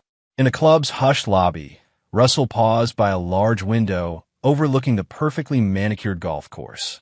25 years of marriage, 25 years of providing stability, security, and what he thought was happiness, all reduced to mockery over dinner. He reached into his pocket and felt the lottery ticket he'd purchased that morning, a small weekly ritual he'd maintained for years. $5 a week for a moment's dream of possibility. Vanessa had once called it his poor man's retirement plan. Perhaps she was right. As he stared out at the darkening landscape, Russell made a decision. If his family was determined to forge their path without him, he would let them. But first, he would see if fortune might change the terms of their separation. Chapter 3. The Windfall. Monday mornings at Dawson Structural Engineering always began the same way. Staff meeting at 7:30, site visit scheduled, weekly goals established. Russell had built his small firm's reputation on reliability and integrity, values that seemed increasingly rare in both business and personal relationships. Morning, boss, greeted Darlene, his office manager of 15 years. Coffee's fresh. Peterson called about the community center plans. Thanks, Darlene, Russell replied, accepting the mug she offered. Any other messages? Just the usual. Oh, and lottery numbers came in. Want me to check your ticket? It was their Monday ritual. Russell would buy his ticket, Darlene would check it, and they'd share a moment of, maybe next time, camaraderie before starting the work week. Sure, he said, fishing the ticket from his wallet and handing it over. Let me know when I can retire. Russell settled at his desk, reviewing the Patterson Tower specifications while Darlene looked up the winning numbers on her computer. The weekend's events had left him distracted, his thoughts circling back to the dinner and his family's behavior. Russell. Darlene's voice sounded strange from the front desk. Problem with the Peterson project? He called back. She appeared in his doorway, face pale. You need to check these numbers. Russell looked up, noting her expression. What's wrong? Just check them, please. She placed the ticket and a printout of the winning numbers on his desk. Russell glanced down, comparing the two rows of digits with mild curiosity that quickly transformed into disbelief. That can't be right, he murmured, checking again. 6 numbers, perfectly matched. I checked 3 times, Darlene whispered. You need to sign the back of that ticket right now. Russell stared at the paper, mind racing. The jackpot had been advertised at $300 million. After taxes and the lump sum reduction, perhaps $170 million. The number was incomprehensible. Don't tell anyone, he said finally, his voice unnaturally calm as he signed the ticket. Not even your husband. Not yet. Darlene nodded, eyes wide. What are you going to do? The question hung in the air while Russell's mind raced through possibilities. Images flashed through his consciousness. Vanessa's contemptuous expression at dinner, Zoe and Caleb's mockery, Vincent's calculating smile, Pamela's smug satisfaction. First, I'm going to call Diana Mercer, he decided, referring to the attorney who handled his business contracts. Then I'm going to finish the Patterson specifications. After that, I'm not sure yet. Russell, Darlene said gently, you just won the lottery. You could take the day off. He shook his head. No, today needs to look like any other day. I need time to think. By noon, Russell had met with Diana Mercer, who specialized in both business and lottery law. Within her sleek downtown office, they discussed strategies for claiming the prize anonymously through a trust, protecting the windfall from public scrutiny and potential predators. Most winners make the mistake of announcing their good fortune immediately, Diana explained, her tailored suit and no-nonsense demeanor a contrast to the surreal conversation. That's when the vultures descend, long-lost relatives, investment opportunities, charity cases. I'm more concerned about immediate family, Russell admitted. My wife and I, things haven't been good. Diana's expression remained professionally neutral. Then timing becomes crucial. Once you claim this prize, depending on your state's laws regarding marital property, your wife may be entitled to a significant portion regardless of your marital status. What are you suggesting? I'm not suggesting anything, Diana replied carefully. I'm advising you to consider your complete financial and personal picture before we proceed. Assets acquired during marriage are typically considered joint property. Russell nodded, understanding the implication. How long do I have to claim? 90 days. I recommend using some of that time wisely. By the time Russell returned to his office, he'd formulated the beginnings of a plan. The lottery win hadn't created his family problems. It had simply illuminated the decision point he'd been approaching for months, perhaps years. That evening, Russell arrived home to find Vanessa and the kids gathered around the kitchen island, travel brochures spread before them. The Louvre is non-negotiable, Vanessa was saying. And we absolutely must see Versailles. What about Disneyland Paris? Caleb asked. Zoe rolled her eyes. We're not children, Caleb. We need to focus on cultural experiences. Like shopping on the Champs-Élysées, Vanessa added with a smile. Russell cleared his throat, announcing his presence. 3 heads turned toward him, their expressions shifting from excitement to guarded neutrality. Planning the Paris trip? He asked mildly. Just discussing options, Vanessa replied. How was work? Interesting day, Russell said, pouring himself a glass of water. The Patterson project is coming along, and I canceled our Canyon Ridge reservation. Surprise flashed across Vanessa's face. You did? Why?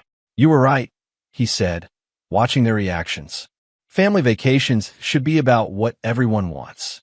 If everyone wants Paris, there's no point in me going to Canyon Ridge alone. Relief visibly washed over the 3 faces before him.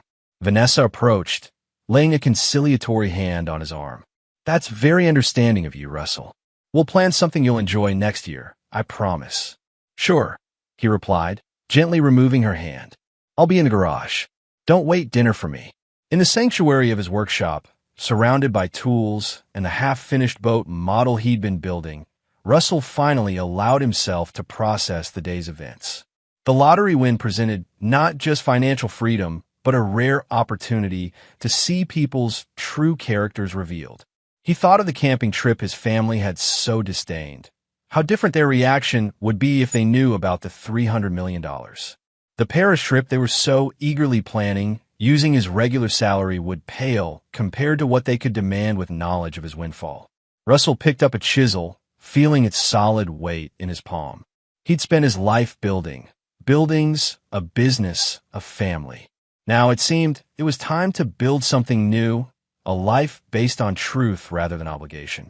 He reached for his phone and dialed a number. Leo, it's Russell. Remember that island property you mentioned last year? Is it still available?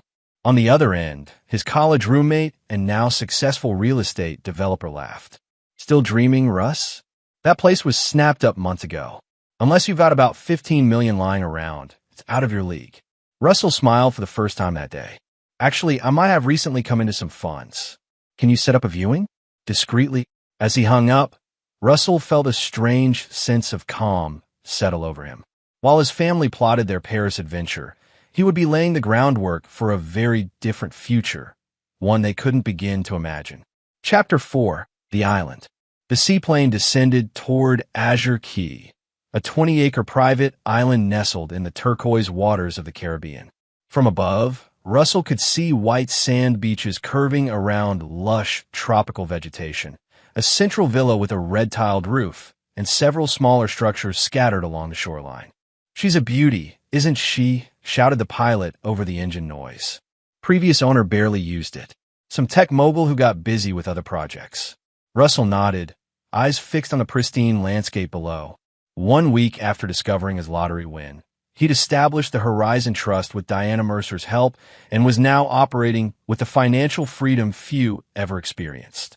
The lottery claim remained unfiled, giving him the time and space to move methodically. "What's the infrastructure like?" Russell asked as they circled for landing. "Top-notch. Solar power system with battery storage. Satellite internet. Desalination plant for fresh water. Helipad on the north end. Dock can accommodate vessels up to 80 feet. The main house has 5 bedrooms, but there are 3 guest cottages too. Oh, and there's a staff quarters near the utilities building." The seaplane touched down on the water with a gentle splash, taxiing toward a wooden dock where a tall black man in crisp linen waited. "That's Maurice," the pilot explained. "Island manager. Been here 10 years through 3 owners. Knows every inch of the place." After docking, Russell stepped onto Azure Key, feeling a strange sense of homecoming. Maurice greeted him with a firm handshake and knowing eyes. "Welcome to Azure Key, Mr. Dawson. Mr. Nelson informed me you're interested in the property." "Just exploring options at this point," Russell replied, maintaining the facade of casual interest while his mind calculated structural integrity and sustainability options. The tour confirmed what the aerial view had promised.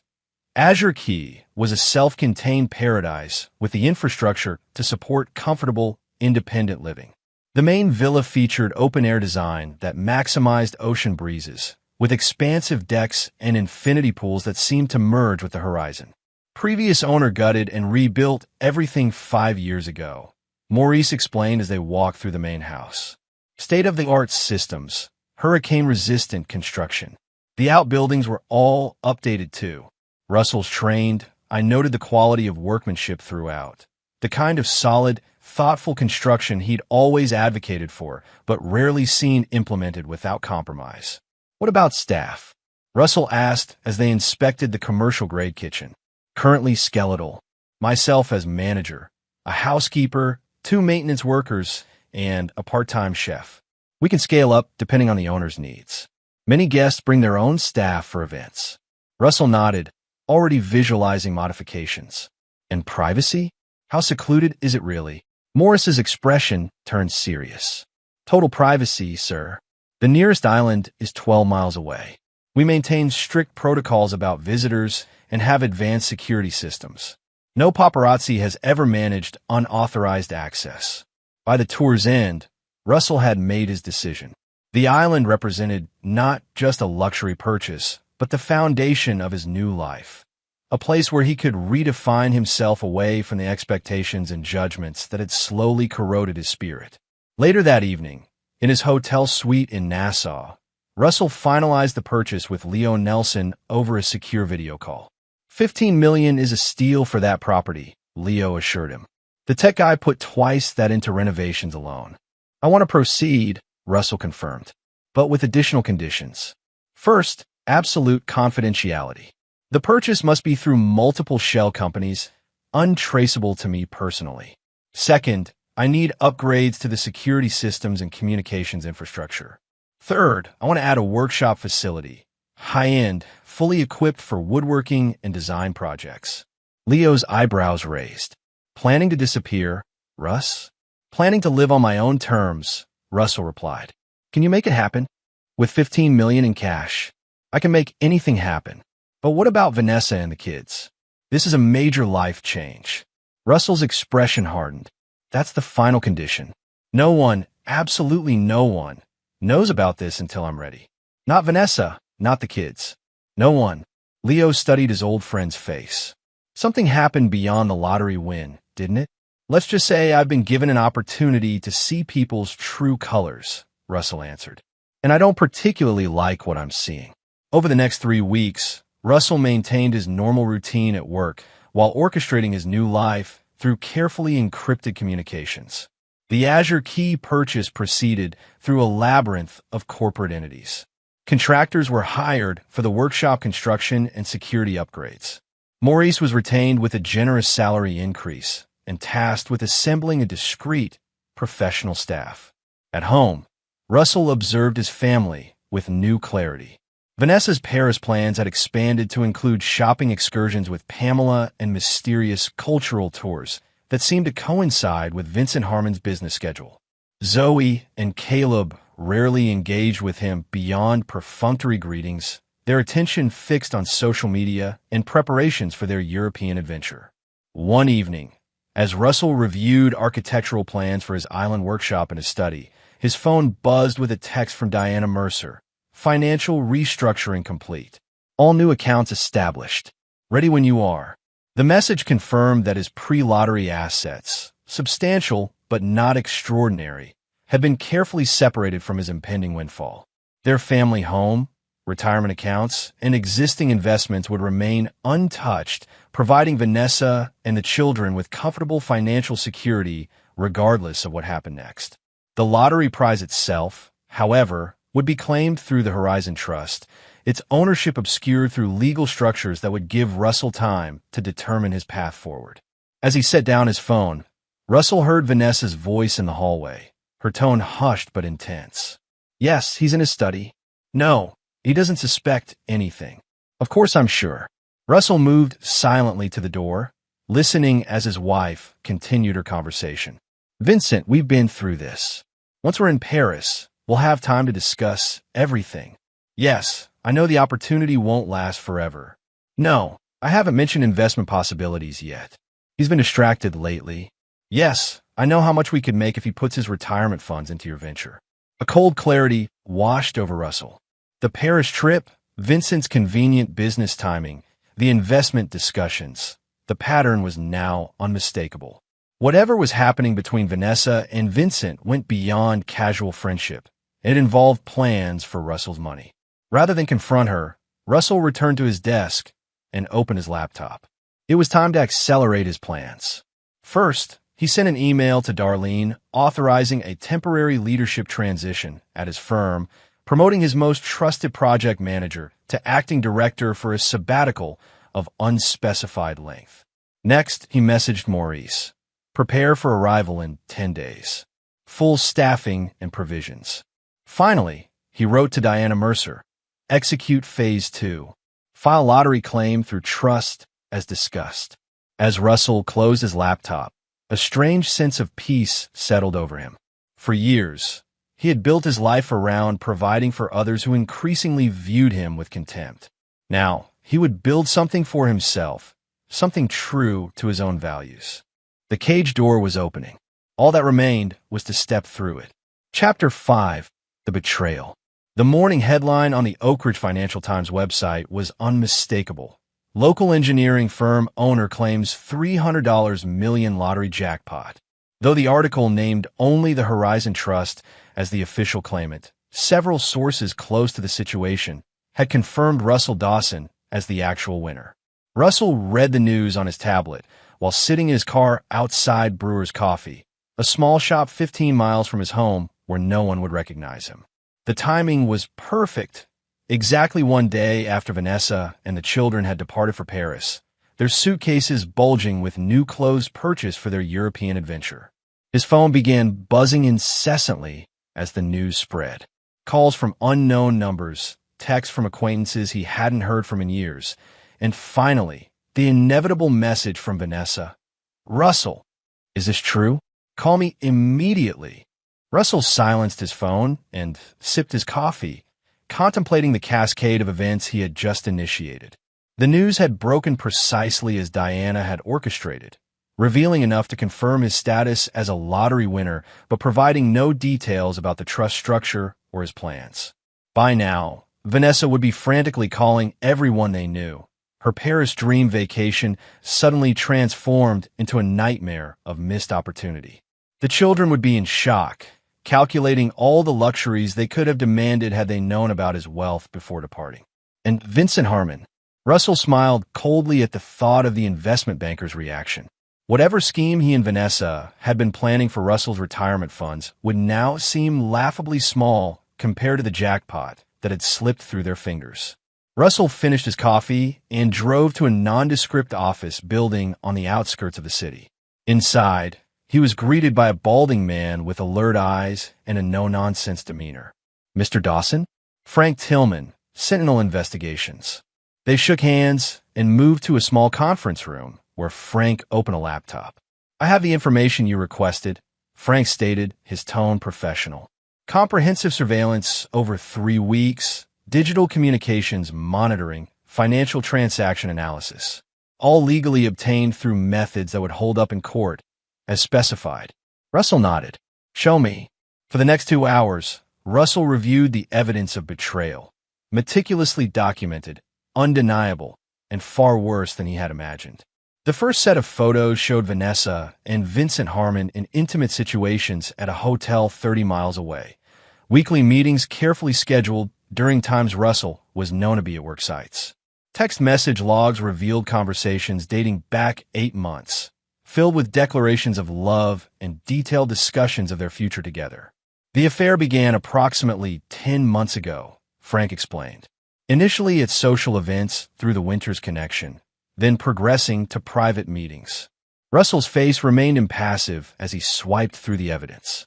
Years of managing construction crises had taught him to compartmentalize emotions during critical situations.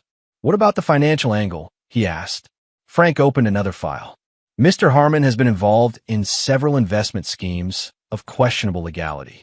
Nothing that has resulted in charges, but multiple clients have filed complaints with regulatory authorities. His current venture, Platinum Horizon Investments, shows all the markers of a sophisticated Ponzi scheme."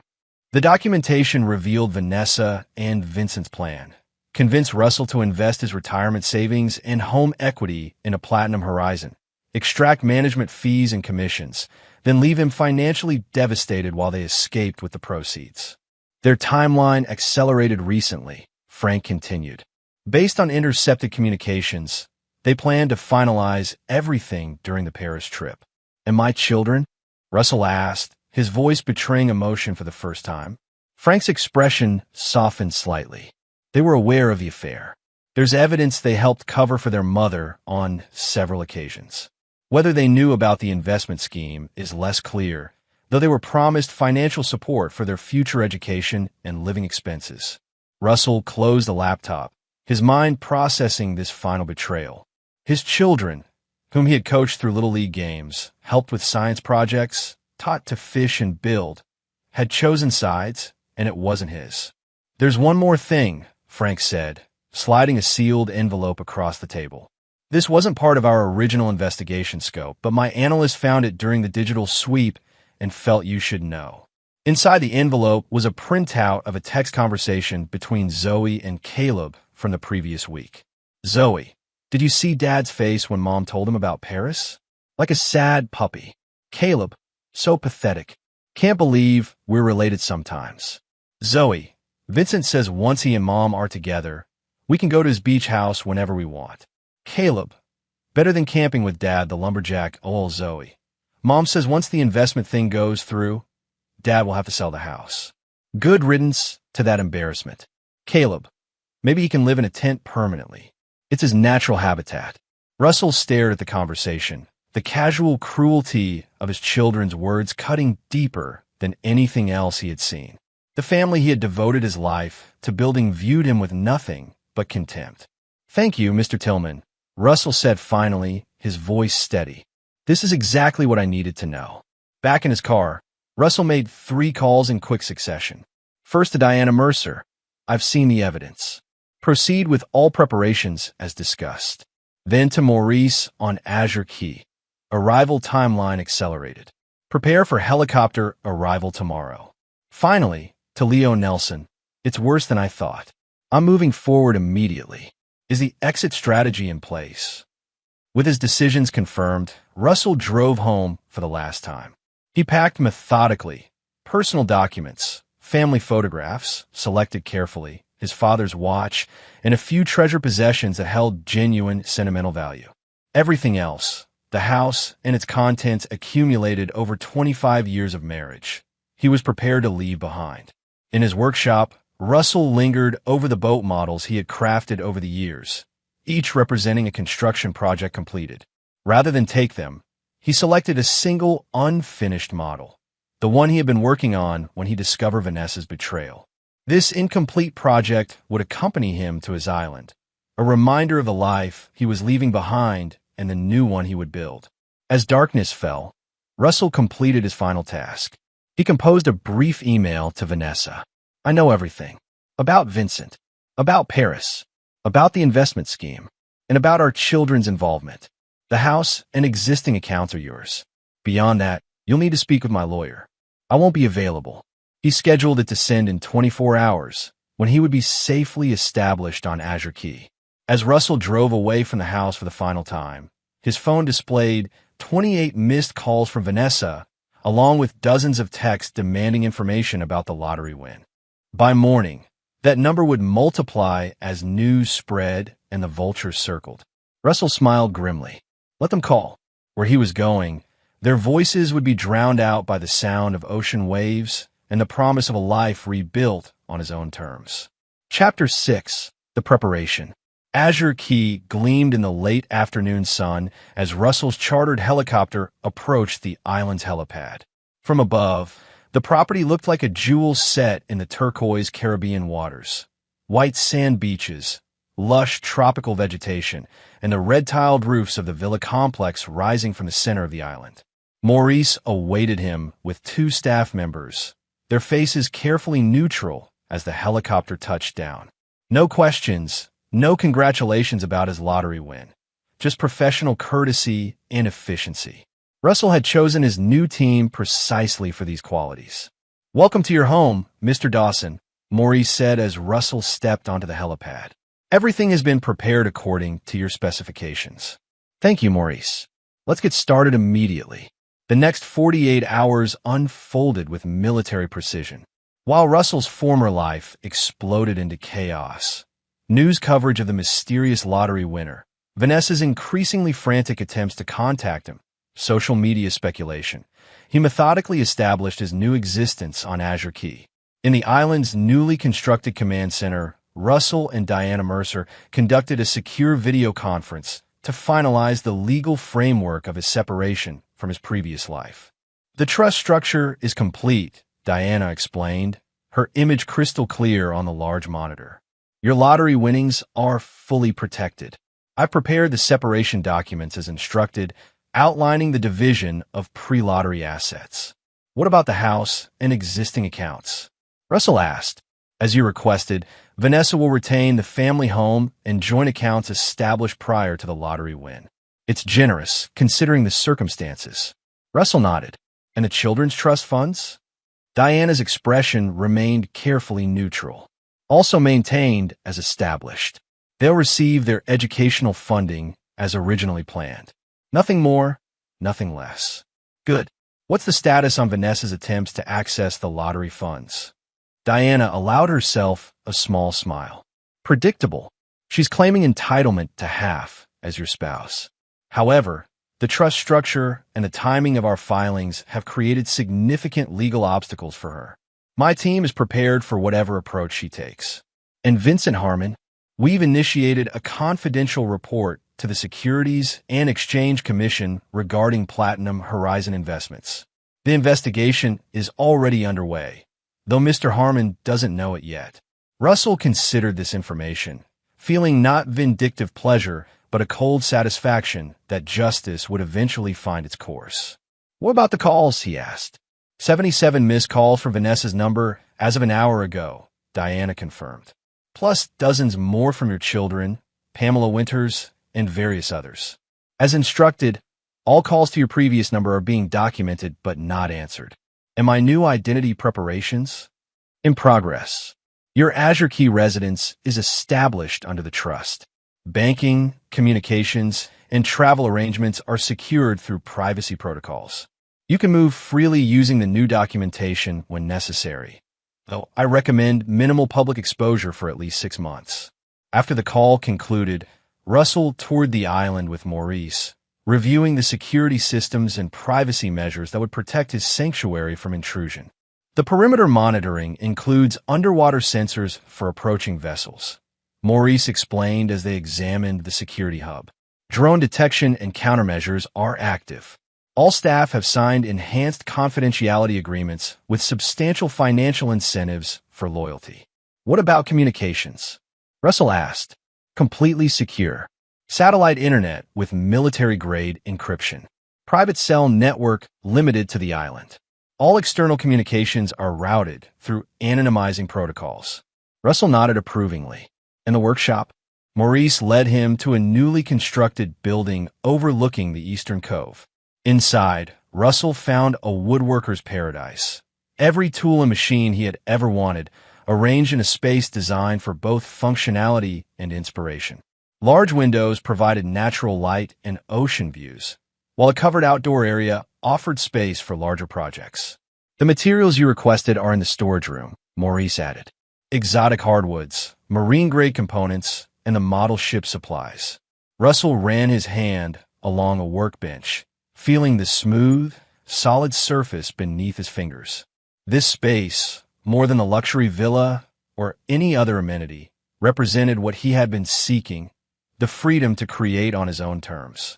It's perfect, he said quietly. That evening, as Russell sat on the main villa's terrace watching the sunset, his satellite phone chimed with a message from Diana.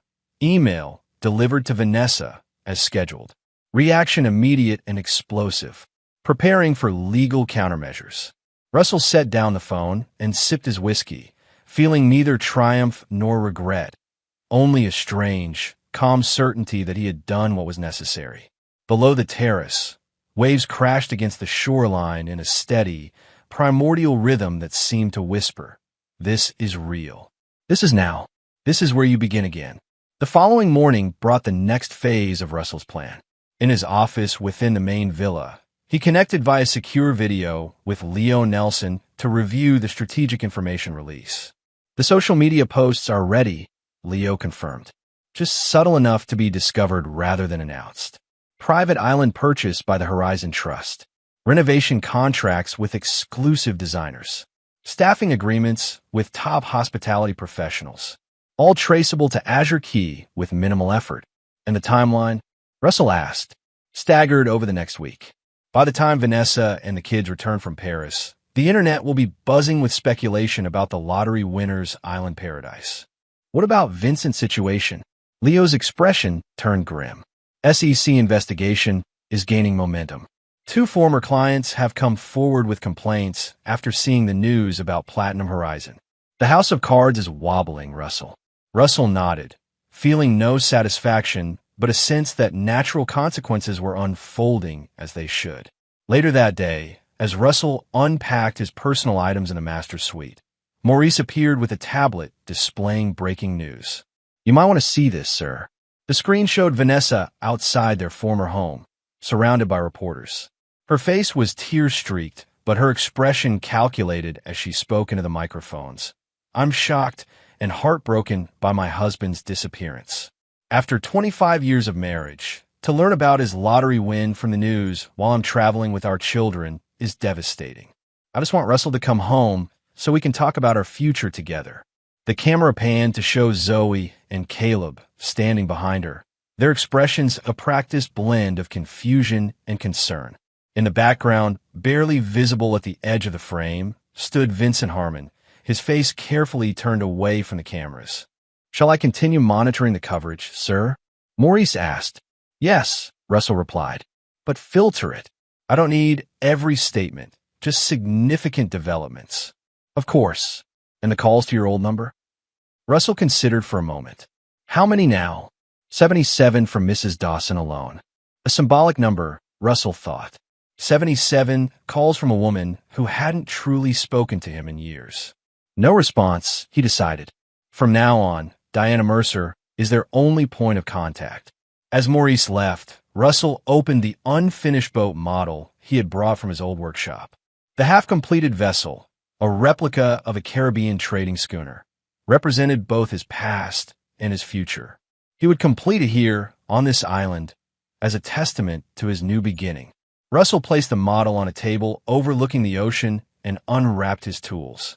As the sun began to set on his second day of freedom, he began to work on the intricate details of the ship's rigging, his hands steady and purposeful. Let them search. Let them plead. Let them manipulate and scheme. He was building something new now, something they couldn't touch or tarnish. A life without pretense, without mockery, without betrayal. A life that was finally, truly his own. Chapter 7. The Revelation. Paris in late spring should have been magical.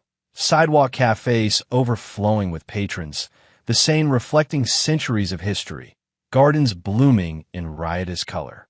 For Vanessa Dawson, however, the City of Light had transformed into a nightmare landscape of unanswered calls and mounting panic. "Try him again," she demanded, pacing the elegant living room of Pamela's apartment near the Arc de Triomphe. "He must answer eventually." Zoe looked up from her phone, her carefully applied makeup doing little to hide her distress. Voicemail. Again. That's the 30th time today. Caleb sprawled on the designer sofa, his earlier excitement about Paris replaced by sullen calculation. "He's ghosting us. Obviously. He can't just disappear," Vanessa snapped. "He won $300 million, for God's sake." The apartment door opened as Pamela entered with Vincent Harmon. Both wore expressions of barely concealed agitation beneath their designer sunglasses. "Any news?" Pamela asked, dropping her Hermes shopping bags by the door. "Nothing," Vanessa replied. "Diana Mercer's office keeps saying she'll be in touch at the appropriate time." "What does that even mean?" Vincent loosened his tie, eyes darting to his phone as notifications continued to arrive. "My contacts at the Lottery Commission confirm the prize was claimed through something called the Horizon Trust. It's a complex structure specifically designed for privacy."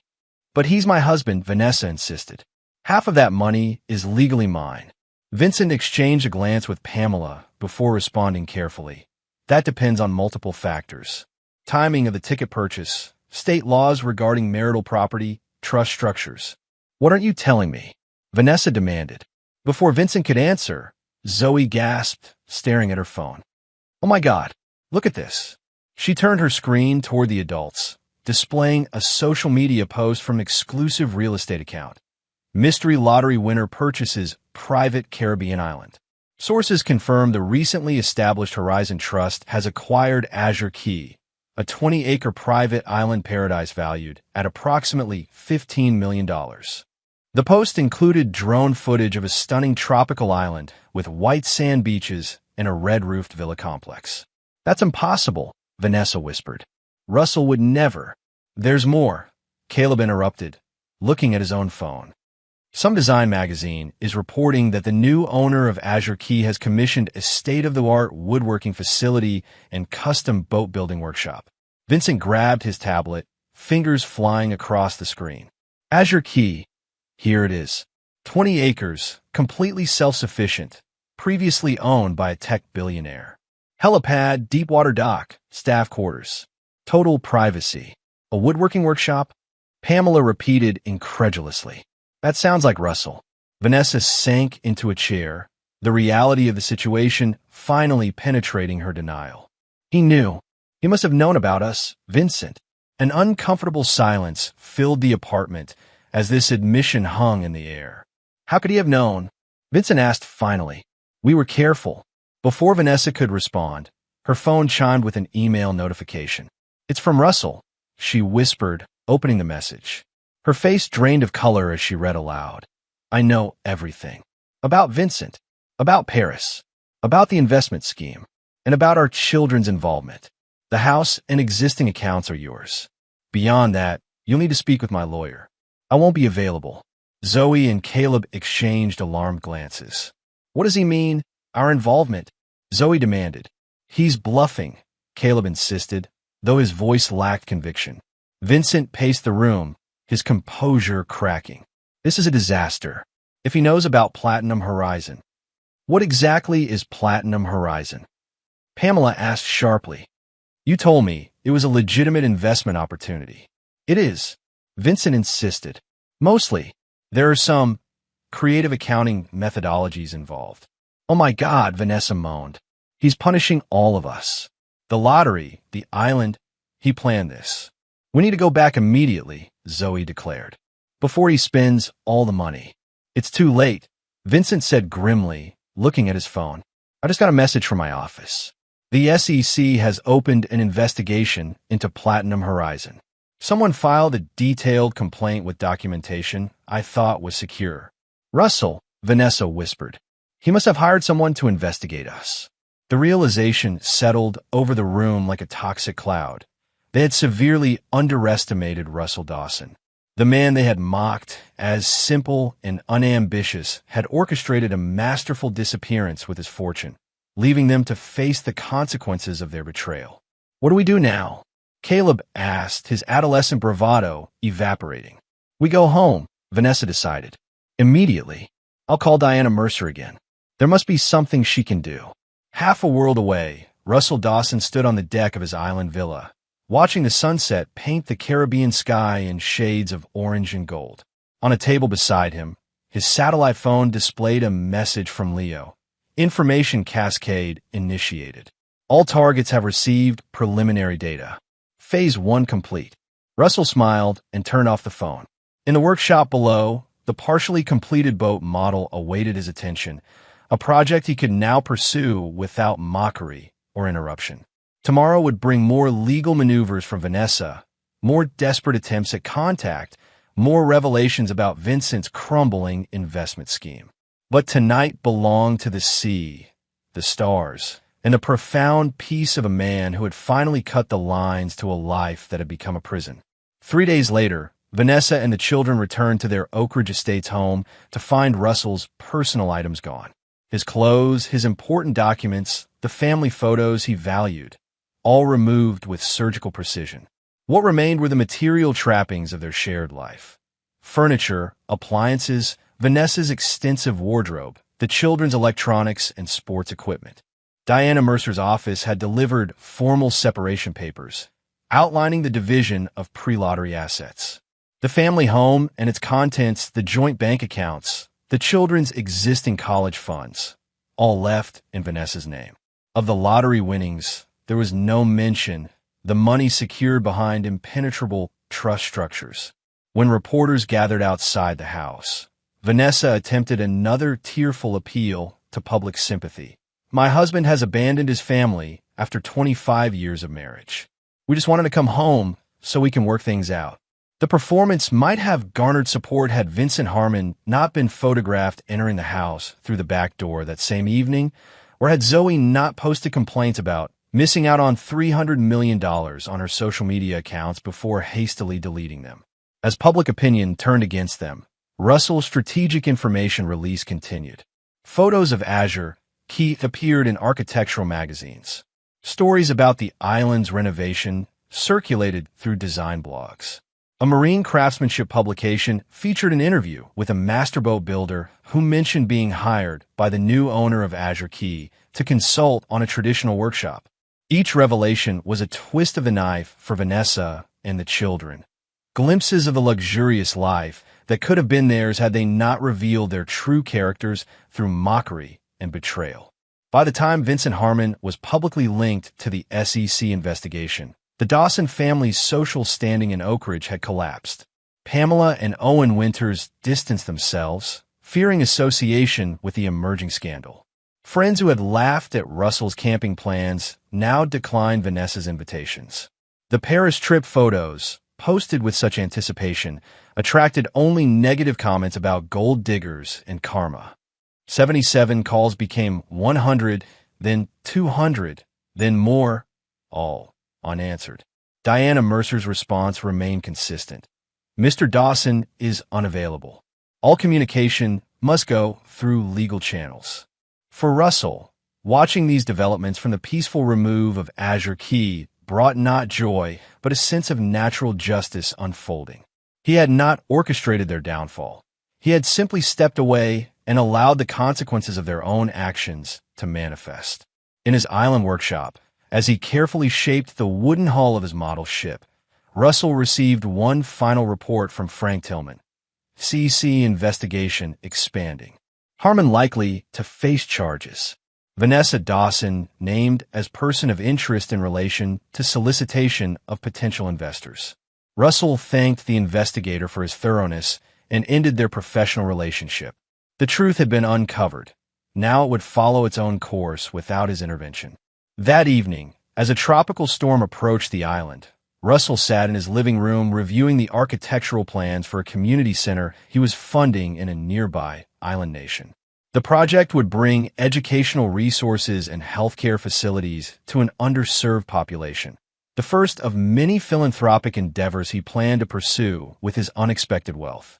As lightning illuminated the churning sea beyond his windows, Russell's satellite phone rang with a number he didn't recognize. Against his better judgment, he answered. Russell Dawson. Russell. Vanessa's voice, carefully modulated to project wounded dignity. Finally, we need to talk. No, we don't, he replied calmly. Everything that needed saying was in my email and the legal documents.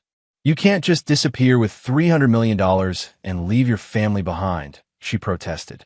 What about our marriage? What about our children? Our marriage ended the moment you and Vincent began planning to steal my retirement, Russell stated without emotion. As for Zoe and Caleb, they made their choices when they helped conceal your affair and mocked the father who provided for them. That's not fair. They're just children. They're adults making adult decisions, Russell interrupted. They chose sides, Vanessa. They chose poorly. A crash of thunder punctuated his words, the storm outside matching the emotional turbulence of the conversation. The SEC is investigating Vincent, Vanessa said, her voice smaller now. They've questioned me twice. Our accounts are frozen. Actions have consequences. Is that what this is about? Punishing us? Anger crept in her tone. You're enjoying this, aren't you? Playing the victim while hiding on your private island. Russell's laugh held no humor. That's the difference between us, Vanessa. I'm not playing anything. I'm finally living authentically. No pretense, no performance, no seeking approval for people like Pamela and Owen. We can work this out, she insisted, desperation replacing anger. Family counseling, a new start. You always believed in second chances. I believed in many things that proved false, Russell replied. But you're right about one thing. I'm starting over. Just not with you. You'll regret this, Russell. You'll be lonely on that island with your boats and your wood projects. You need family. I need truth, he corrected her. Something you never offered. The line went silent except for Vanessa's shallow breathing. When she spoke again, her voice had hardened. The lawyers say I can challenge the trust. Fight for my share of the lottery money. It could take years, but eventually. From now on, Russell interrupted. Only my lawyer will talk to you. Goodbye, Vanessa. He ended the call and turned off the phone, the finality of the action bringing unexpected peace. Outside, the storm began to subside, dark clouds giving way to patches of starlit sky. Nature's perfect metaphor for his own journey from darkness into clarity. Russell returned to his workbench, where the partially completed model waited patiently. With steady hands, he continued shaping the vessel that would never need to weather actual storms, but was being crafted with the same care as one that would. Like the boat, his new life was taking form, piece by piece, day by day, guided by the skilled hands of a builder who understood that true strength came not from flashy exteriors, but from the integrity of what lay beneath. Chapter 8. The Confrontation. 6 months after Russell's disappearance from his former life, Azure Key had transformed from a mere island retreat into a true sanctuary. The workshop now housed 3 completed boat models, each more intricate than the last. The villa gardens bloomed with native plants, selected for their resilience against tropical storms. Solar panels gleamed on every rooftop, making the island almost entirely self-sufficient. Russell had established a comfortable routine. Mornings spent overseeing philanthropic projects via secure video conference. Afternoons in the workshop or exploring the island's natural features. Evenings devoted to reading or stargazing from his terrace. The peace he had found surprised even him. Not the lonely exile Vanessa had predicted, but a deliberate, purposeful existence aligned with his true values. Maurice had proven invaluable, managing the island's operations with quiet efficiency while respecting Russell's privacy. The small staff maintained the property without intruding on his solitude. Visitors were rare and carefully vetted, primarily specialists consulted for specific projects or representatives from the charitable foundations Russell now funded. The legal battles initiated by Vanessa had progressed exactly as Diana Mercer predicted, aggressive at first, then increasingly desperate as courts upheld the trust structures and legal separations Russell had established. The SEC investigation into Vincent Harmon had expanded, revealing a pattern of investment fraud spanning years. Several former clients had filed civil suits, further entangling Vanessa in legal complications due to her role in recruiting potential investors.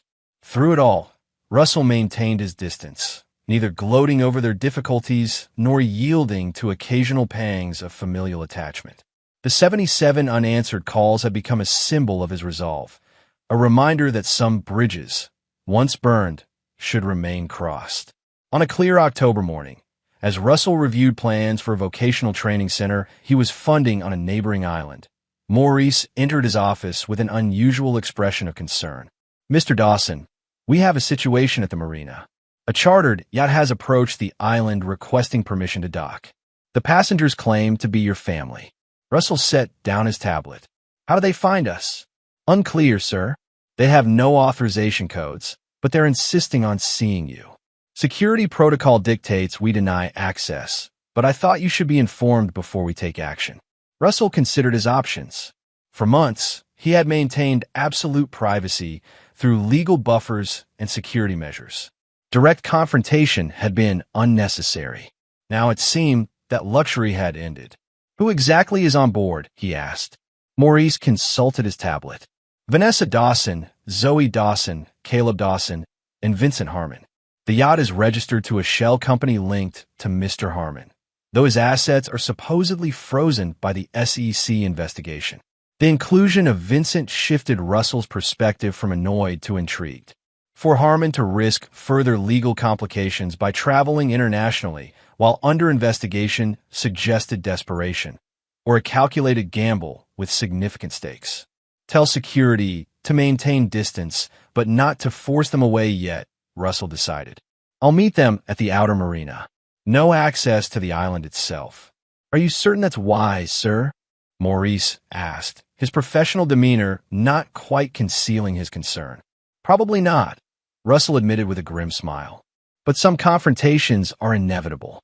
Better to have them on my terms than theirs." 30 minutes later, Russell stood at the end of the island's secondary dock, a smaller structure separated from the main marina by a quarter-mile of coastline. Dressed in simple linen pants and a white shirt, sunglasses shielding his eyes from the tropical sun, he watched as the chartered yacht approached. Through binoculars, he could see Vanessa at the bow, her blonde hair whipping in the breeze. Zoe stood beside her, phone predictably in hand, likely documenting their approach for some planned social media narrative. Caleb and Vincent remained in the covered portion of the deck, their expressions unreadable at this distance. Russell signaled to the security boat patrolling nearby. 2 armed guards, former military personnel now employed as part of the island's protection detail, positioned their vessel between the approaching yacht and the main marina, allowing access only to the secondary dock where Russell waited. As the yacht drew closer, Russell could see the changes 6 months had wrought in his former family. Vanessa looked thinner, her carefully maintained appearance showing signs of strain. Zoe's designer clothes appear to be from previous seasons rather than her usual latest trends. Caleb's sullen posture suggested a teenager still processing the collapse of his privileged world. Vincent Harmon, however, displayed the most dramatic transformation. Gone was the sleek, silver-haired investor who had charmed the winter's social circle. This Vincent looked haggard, his once immaculate appearance now marked by visible anxiety and fatigue. The yacht's captain, clearly uncomfortable with the situation, carefully maneuvered the vessel alongside the secondary dock. Before the engine had fully quieted, Vanessa was already calling out, "Russell, thank God we found you. We need to talk immediately. Russell remained silent, watching as they disembarked. No crew followed them. Only the four visitors stepping cautiously onto the dock, suddenly unsure despite their bold approach. "That's close enough," Russell said when they had reached the midpoint of the dock. His voice carried easily over the gentle lapping of waves, stopping them in their tracks. "Dad," Zoe began, stepping forward with practiced emotion. "You can't imagine what we've been through trying to find you." "I can imagine quite precisely," Russell replied evenly, "since I deliberately made it difficult." Caleb scoffed, some of his teenage bravado returning. Was all this really necessary? The disappearing act, the island, cutting us off completely? "Yes," Russell said simply. Vincent stepped forward, his businessman's instincts apparently overriding his better judgment. "Russell, I know we have our differences, but this situation has gotten out of hand. The SEC investigation is based on misunderstandings that could be cleared up if I withdraw the evidence I provided." Russell interrupted. "Not going to happen, Vincent." Vincent paled visibly. You? You were the one who filed the complaint." "Actions have consequences," Russell replied, repeating the phrase he had used in his final conversation with Vanessa. "Your investment scheme would have collapsed eventually. I simply accelerated the timeline." "Dad, please," Zoe pleaded, tears appearing on cue. "Everything's falling apart. The house is in foreclosure because of the legal fees. My university said my next semester tuition hasn't been paid. Caleb's private school is threatening to expel him. The trust funds I established for your education remain intact," Russell replied. "Diana Mercer has made that clear repeatedly. If payments aren't being made, you should ask your mother where that money is going." All eyes turned to Vanessa, whose composed facade cracked slightly before she rallied. "The legal fees are astronomical, Russell. Fighting for what's rightfully ours after you abandoned us." "Rightfully yours?" Russell's laugh held no humor. "Let me remind you of what you said at the winter's dinner. My planned family vacation was embarrassing. Let me remind you what our children said, that they were ashamed to be related to me. And let me remind you what you and Vincent plotted, to drain my retirement savings through a fraudulent investment scheme before leaving me financially devastated." He removed his sunglasses, meeting each of their eyes in turn. "You mocked my values. You betrayed my trust. You conspired against me.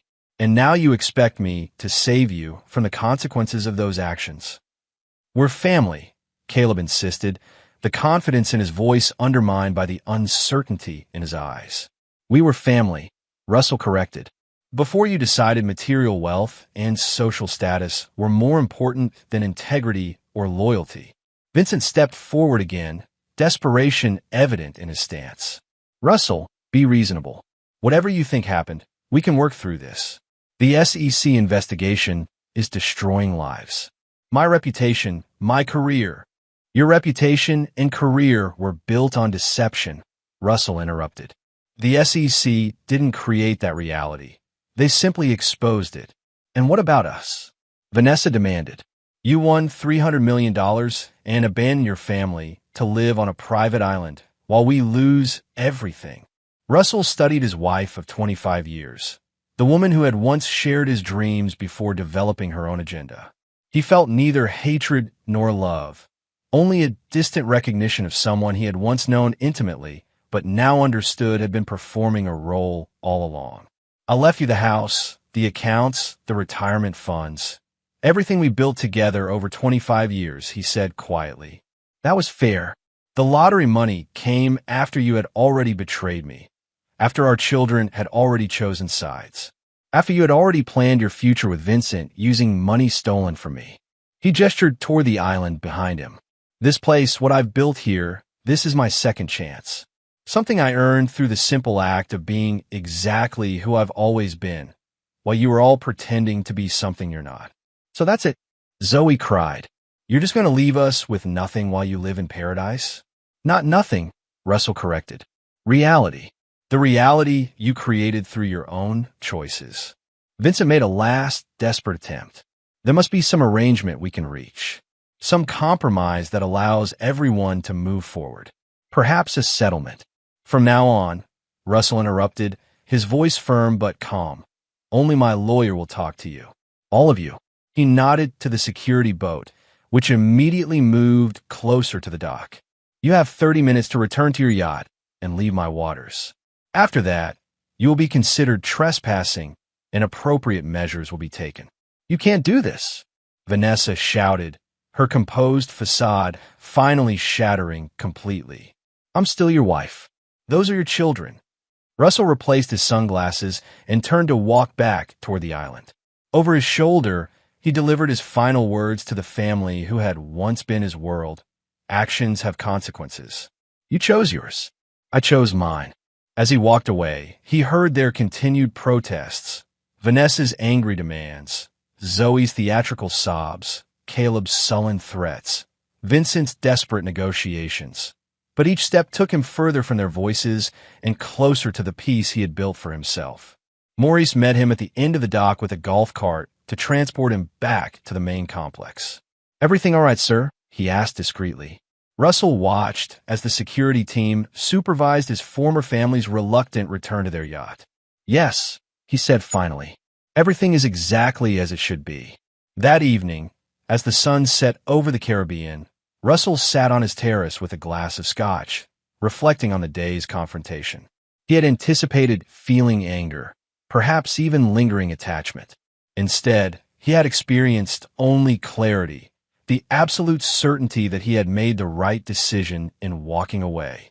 His satellite phone chimed with a message from Diana Mercer, yacht departing island waters. Monitoring continued legal situation. SEC filing additional charges against VH. All trust structures remain secure. Russell sent a brief acknowledgement and turned off the phone. Below his terrace, the workshop lights glowed softly, beckoning him to the half-finished model of a traditional fishing vessel, a project that now seemed more compelling than dwelling on the past. As darkness settled over Azure Key, Russell descended the steps to his workshop, the confrontation already fading from his thoughts like the wake of a departing boat on the vast, indifferent sea. Chapter 9. The Last Laugh.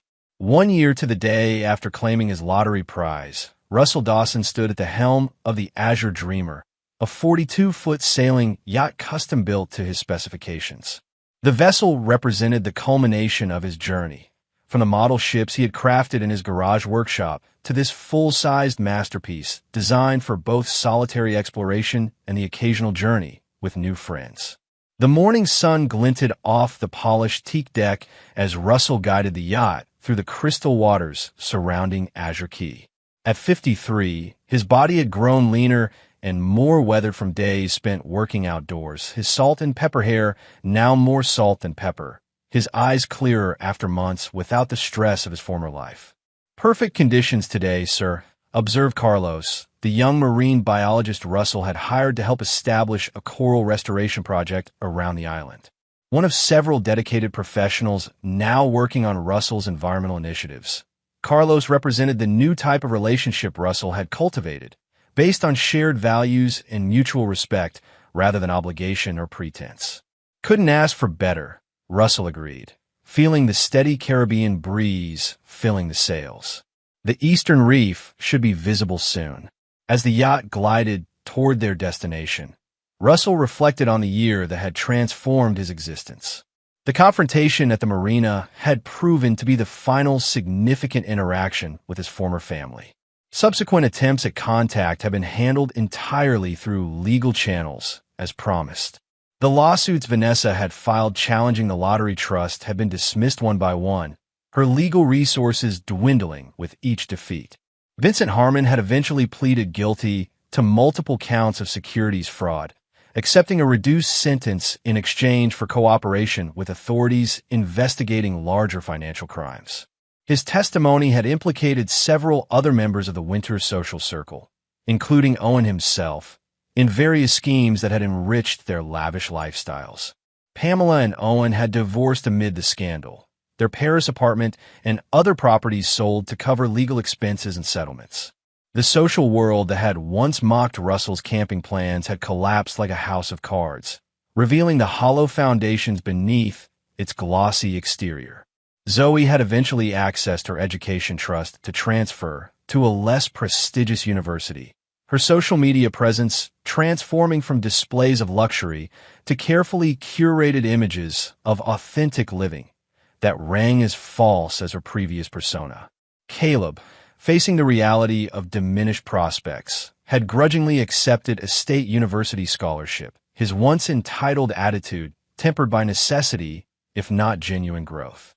Russell monitored these developments not from vengeful satisfaction, but from a perspective of a man watching a cautionary tale unfold from a safe distance. The lesson: that character ultimately matters more than appearance, that integrity eventually counts for more than status, was one he had always understood, but his family had refused to learn until too late. "Reef approaching, sir," Carlos called out, interrupting Russell's reflections. Initial restoration sites are showing remarkable progress.